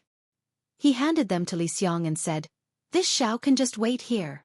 Thank you for your trouble, Taoist Xiao. Seeing that Xiao Hua had prepared so thoroughly, Li Xiang was very happy. He cupped his fists and received them. At this time, several disciples came over from behind him. After greeting Xiao Hua, They helped Li Xiang take the clothes and pills back. There was not much to say in the wilderness. Dozens of people helped each other remove the remaining iron chains and torture tools from their bodies. They simply tidied up and changed their clothes. After taking some pills refined by Xiao Hua and resting for a while, they gathered in front of Xiao Hua and bowed again to thank him. Seeing that everyone was still somewhat tired, Xiao Hua smiled and took out some spirit fruits and handed them to Li Xiang, saying, "Fellow Taoist Li, please distribute these to the disciples. After eating, we will rest for a while. It won't be too late to continue our journey when we are full of energy." Li Xiang saw that Xiao Hua respected him very much and did not directly overstep his boundaries. He was even happier in his heart. After receiving the spirit fruit, he first took one for himself, then had someone distribute it to the other disciples. He smiled and said, "Zhenren Xiao is really considerate. It has been a long time since I, Li, ate such a good spirit fruit." "It's nothing. Fellow Taoist Li suffered a lot in prison. These are all compensation." Xiao Hua waved his hand and looked at the people sitting on the ground. He asked, "How are the disciples?" When his disciples were mentioned, Li Xiang's face became bitter. He shook his head slightly and said, "The situation isn't too good."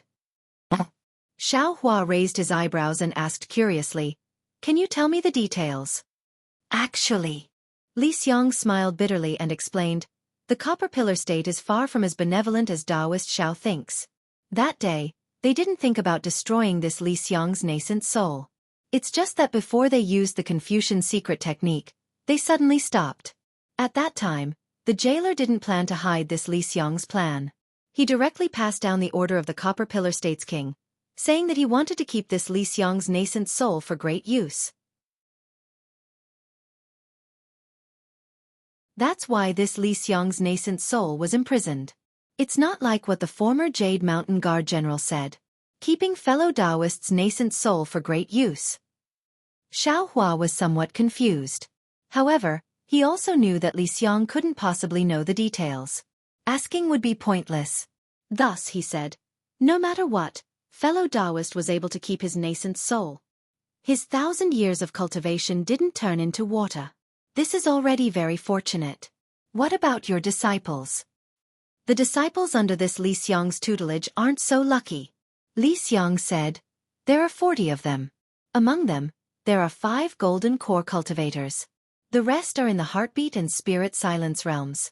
The 5 disciples' golden cores were completely destroyed.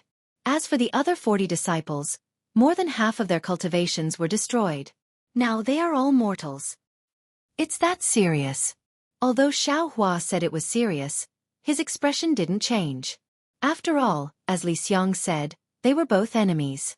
He was able to kill Lang Qingge and force Yan Jijin to self-detonate. Naturally, the king wouldn't be merciful to Li Xiang and the others. Needless to say, the remaining half of the disciples were naturally all low-level disciples in the heartbeat realm. It was the same logic as how he couldn't completely kill all the ordinary black armored army in front of the Jade Mountain. Li Xiang sighed. "I am not talented. Although I have already cultivated to the nascent soul stage, I can be considered a Dao sect grandmaster of the hidden immortal continent. However, I do not have any attainments in the Dao of alchemy.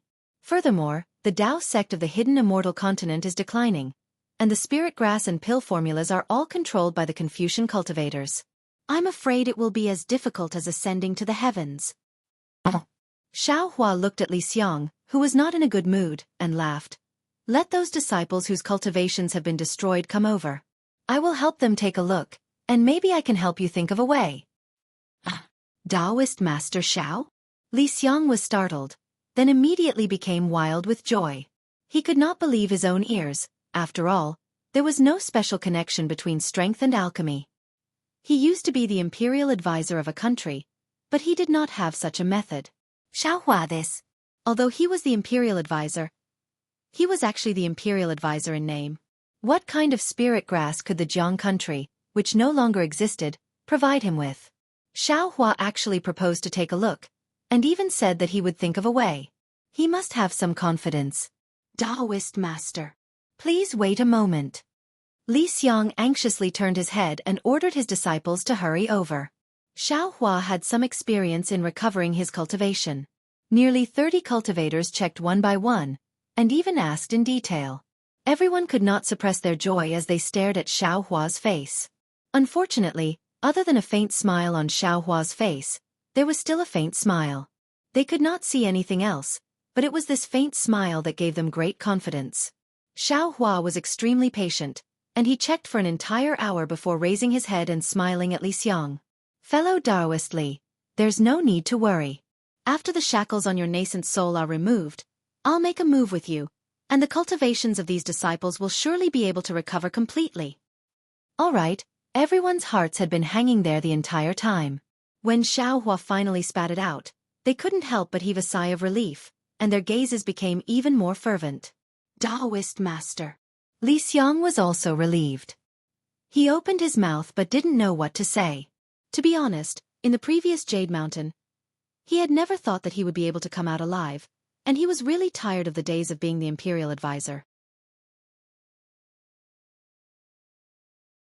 He had been the Imperial Advisor twice.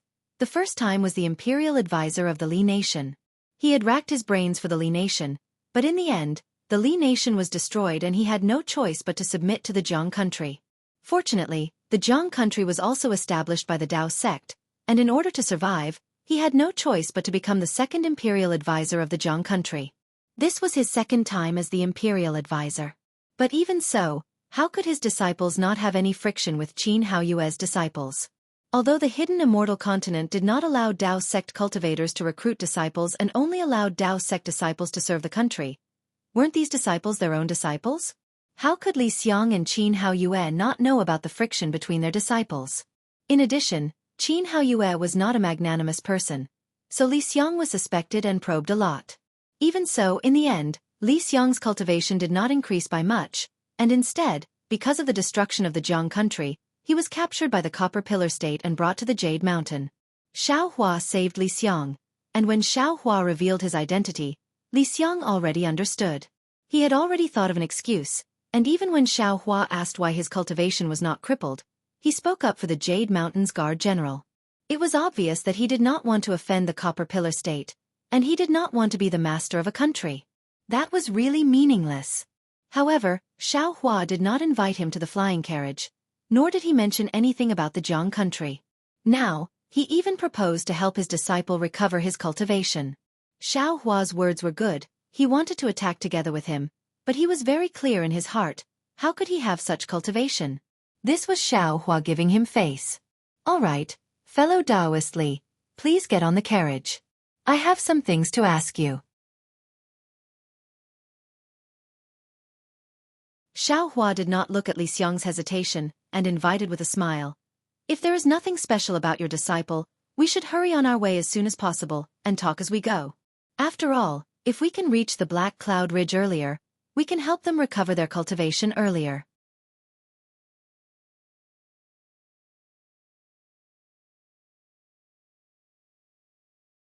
Chapter 3561. Seeing Xiao Hua like this, Li Xiang could only sigh and smile. I don't dare to ask for advice. Taoist Xiao, please. Then, Li Xiang ordered the disciples to get on their horses and head towards Black Cloud Ridge. Although the disciples couldn't fully recover, when they heard that reaching Black Cloud Ridge a day earlier meant that they could recover their cultivation a day earlier, how could they not get on their horses? Even the disciples who still had their cultivation hurriedly activated their cultivation techniques, hoping to be able to fly as soon as possible. Xiao Hua waved his hand and the Pegasus flew down. Xiao Hua ordered Lu Yi and Wang Beifei to get off and ride the horse that Li Xiang was riding before, while he invited Li Xiang to get on the flying carriage. When the Pegasus rose into the sky again, Li Xiang and the other disciples also started to hurry on. AI Taoist Xiao. Li Xiang sat on the flying carriage and looked at the shining Pegasus in front of him and sighed. Using this Pegasus, isn't it too ostentatious? Aren't you afraid that Confucian cultivators will be jealous? Hee. This Xiao has done many things that would make Confucian cultivators jealous. This one won't make a difference. Xiao Hua laughed and didn't mind. This one won't make a difference? Li Xiang said with a smile.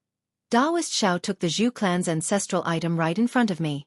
Although this Li doesn't know what it is, since even the king of Bronze Pillar country was moved, it must be something that Confucian cultivators would be jealous of. This Xiao also doesn't know what it is. Xiao Hua clapped his hand, and a fingernail-sized bone appeared in his hand. At that time, this Xiao only thought that this item would be of some use to this Xiao, and could also help the pitiful Zhu family resist the disaster, so I accepted it. AI, that Zhu clan's head is too calculative. Li Xiang was naturally more calculative than Xiao Hua and sighed slightly. This item is hidden in the flesh. If this Li guessed correctly, it should be condensed together with the bone. Even if you used the clear eyes technique, you wouldn't be able to find it. The previous general of Jade Mountain used who knows how many methods to interrogate the whereabouts of this item, but he never thought that it would be in someone's calf. Moreover, the moment the Zhu clan's head escaped danger, he immediately took out this item without hesitation. He kept saying that he was grateful to Taoist Xiao, but he really had evil intentions. If this Li would definitely turn around and leave at that time and ignore him. Taoist Xiao is too kind. Taoist Li's head's hand? Xiao Hua asked with interest. Li Xiang replied without hesitation, even if I take this item, I will definitely make the generals of the Jade Mountain swear a blood oath. I will even force the king of the Bronze Pillar country to swear that no one will speak of this matter. That Zhu family head will go for wool and come home shorn. Haha, it's not that bad. Xiao Hua said with a smile. Sometimes, suffering losses is a blessing. If not for the fact that Zhu Cheng was forced into a dead end, he might not have handed over the inheritance of his family to this Xiao. The reason why he did this was because he was thinking about the future of the Zhu clan, right? Xiao T's head. SSS have. S is Zhao Xiang's. SS Xiao Hua laughed. Ha ha ha, fellow Taoist Li is really good at joking. S Zhao's head, S Zhao's. Don't even mention how much trouble this Xiao will have to bear for this item. Li Xiang laughed. Even the Buddha Kingdom's old Baldy wouldn't be able to do such a thing. Xiao Hua put away the bone. Li Xiang didn't ask any more questions. Xiao Hua's. Xiao Hua's. Xiao Hua waited for Li Xiang to sit down before saying, if Taoist Xiao is at ease, then let me take a look at your nascent soul and see if I can help you break the seal. Of course I'm at ease. Li Xiang shook his head. But the seal on my nascent soul was made by a Confucian cultivator. I can't sense my nascent soul at all. Even if I use a technique, my nascent soul won't move. I'm afraid I'll have to find a Confucian cultivator's friend and ask them to help. But then he smiled bitterly. Moreover, this seal was made by the Copper Pillar State's Xianxia. If I want to break it, I'll have to find someone with a higher cultivation than him. I'm afraid they'll have to be at the 5th level of the Origin Energy Great Grandmaster. Secondly, the Great Grandmaster has to be afraid of the Copper Pillar States. Difficult. But then, Li Xiang suddenly froze. In his mind, the scene of Xiao Hua spitting out a flying sword and chopping off the chains on his body appeared. Then, he thought about how Xiao Hua took the Zhu clan's ancestral treasure without hesitation. He almost blurted out, Taoist master? Could it be? You also know Confucian cultivation techniques? Just oh. Xiao Hua smiled. My cultivation isn't good enough. I can barely kill Xianxia. Ah! Xianxia was killed by Taoist Xiao? Li Xiang was even more shocked. Yes, Yan Jijin is also dead. Xiao Hua said indifferently. Just in front of the Jade Mountain. Li Xiang was stunned for a long time before coming back to his senses. He nodded and said, I finally understand why the Jade Mountain's guardian general was so respectful to Taoist Xiao. Even General Hao, who stood at the top of the mountain and didn't dare to say a word. Oh, looks like Zhu Qing really went for wool and came home shorn. This is called suffering a loss is a blessing. Xiao Hua corrected. Now, Taoist Xiao can rest assured and let me take a look. Of course, of course. At this point, how could Li Xiang not be at ease with Xiao Hua? How could he not let Xiao Hua take a look? After obtaining Li Xiang's permission, Xiao Hua extended his hand and pointed his index finger at Li Xiang's lower dantian. A thin, almost inaudible crystal thread came out from his index finger. After watching the crystal thread enter Li Xiang's body, Xiao Hua closed his eyes and seemed to be thinking. Li Xiang looked at Xiao Hua's expression. It was actually the same as the previous disciples, with a smile on his face. Li Xiang's heart also rose to his throat. Fortunately, after half a cup of tea's time, Xiao Hua opened his eyes and said with a smile, Taoist Li, This restriction was set up by the Bronze Pillar State using the 5-brocade cloud diagram. If you don't know the 5-brocade cloud diagram, I'm afraid it won't be easy to break it. Li Xiang clearly hadn't heard of the 5-brocade cloud diagram. His face revealed disappointment. He forced a smile and said, "Many thanks, Daoist Xiao. Since you know the origin of the restriction, I'll find someone to break it later." "Haha, Daoist Li, why didn't you let me finish?" Xiao Hua smiled and said, "This 5-brocade cloud diagram was also the killing array that Lang Qingge had set up in the Black Cloud Ridge that day. This Xiao killed Lang Qingge and just happened to destroy this array. That array diagram is now in this Xiao's hands." Phew! Li Xiang let out a breath of relief. He wasn't surprised anymore. After all, Xiao Hua gave him too many surprises. Xiao Hua saw that Li Xiang's face didn't show any joy. He felt strange and asked, "What? Could it be that Daoist Li doesn't believe me?" Li Xiang helplessly shook his head. "Daoist Xiao, I feel that there isn't any difficulty for you at all. I'm too lazy to be happy." "Haha, Daoist Li's words are good. I like it very much." Xiao Hua clapped his hands and said, "If Daoist Li is anxious, I can break the restriction in your body right now." "Many thanks, Daoist Xiao." It would be a lie to say that he wasn't anxious. A nascent soul cultivator suddenly turned into Immortal. The sense of insecurity in his heart was far greater than others. Li Xiang hurriedly cupped his hands and said. Xiao Hua waved his hand and said, "However, I'm afraid that I can't let Daoist Li see the method to break the restriction." "No worries." Li Xiang hurriedly said with a smile. "Right now, I'm the fish and Daoist Xiao is the knife. As long as Daoist Xiao doesn't chop me into fish paste, it's fine." "Haha." Xiao Hua laughed and patted the heavenly horse.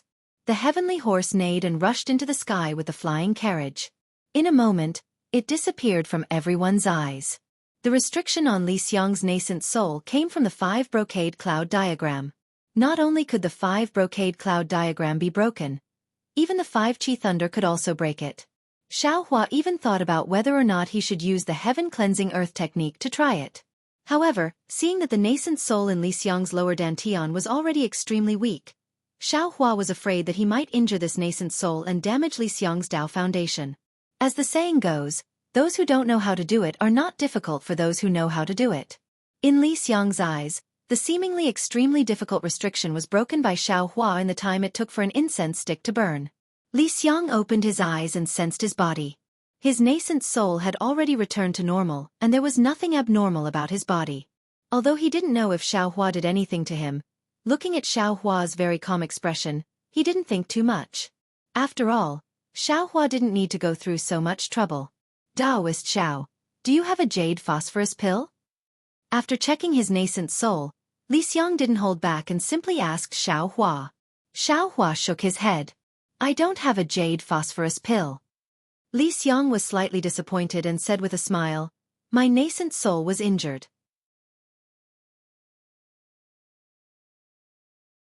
If I cultivate in peace, I'm afraid it will take several years to recover. When I was captured, all my medicinal pills, magic weapons, and other things fell into the Bronze Pillar State. When Daoist Xiao rescued me, the guarding general didn't return my Chengkuan bag. Presumably, those things aren't in the Jade Mountain, and my jade phosphorus pill is in my Chengkuan bag. I don't have a jade phosphorus pill, but I have a nourishing spirit pill and a clearly pill." Xiao Hua said with a smile and took out 2 jade bottles. "Nourishing spirit pill? Clearly pill?" Li Xiang frowned. He had never heard of the names of these 2 medicinal pills. "Oh, nourishing spirit pill is used to repair divine sense, and clearly pill is used by golden core cultivators," Xiao Hua explained. "I don't have medicinal pills for nascent soul cultivators like me, so I ask for fellow Daoist Li's forgiveness." Li Xiang smiled bitterly. How could the medicinal pills used by golden core cultivators and nascent soul cultivators be the same? However, when he thought about it, Xiao Hua wasn't a real state preceptor, so how could he have real medicinal pills? "Fellow Daoist Li, take it first. It's better than nothing." Xiao Hua handed over the jade bottles and said, "If fellow Daoist Li has the pill recipe, I can actually refine a jade phosphorus pill for fellow Daoist Li." The jade phosphorus pill's pill recipe. is in the hands of State Preceptor Qin Haoyue. I don't have it. Li Xiang's words were not without resentment. When I was the State Preceptor in Li Country, I also entrusted others to refine medicinal pills. The pill recipe I obtained later is also in my Chenkuan bag. You're tuning in to the Wisdom Diary YouTube channel. Don't forget to subscribe and join us on this journey to catch the most captivating stories.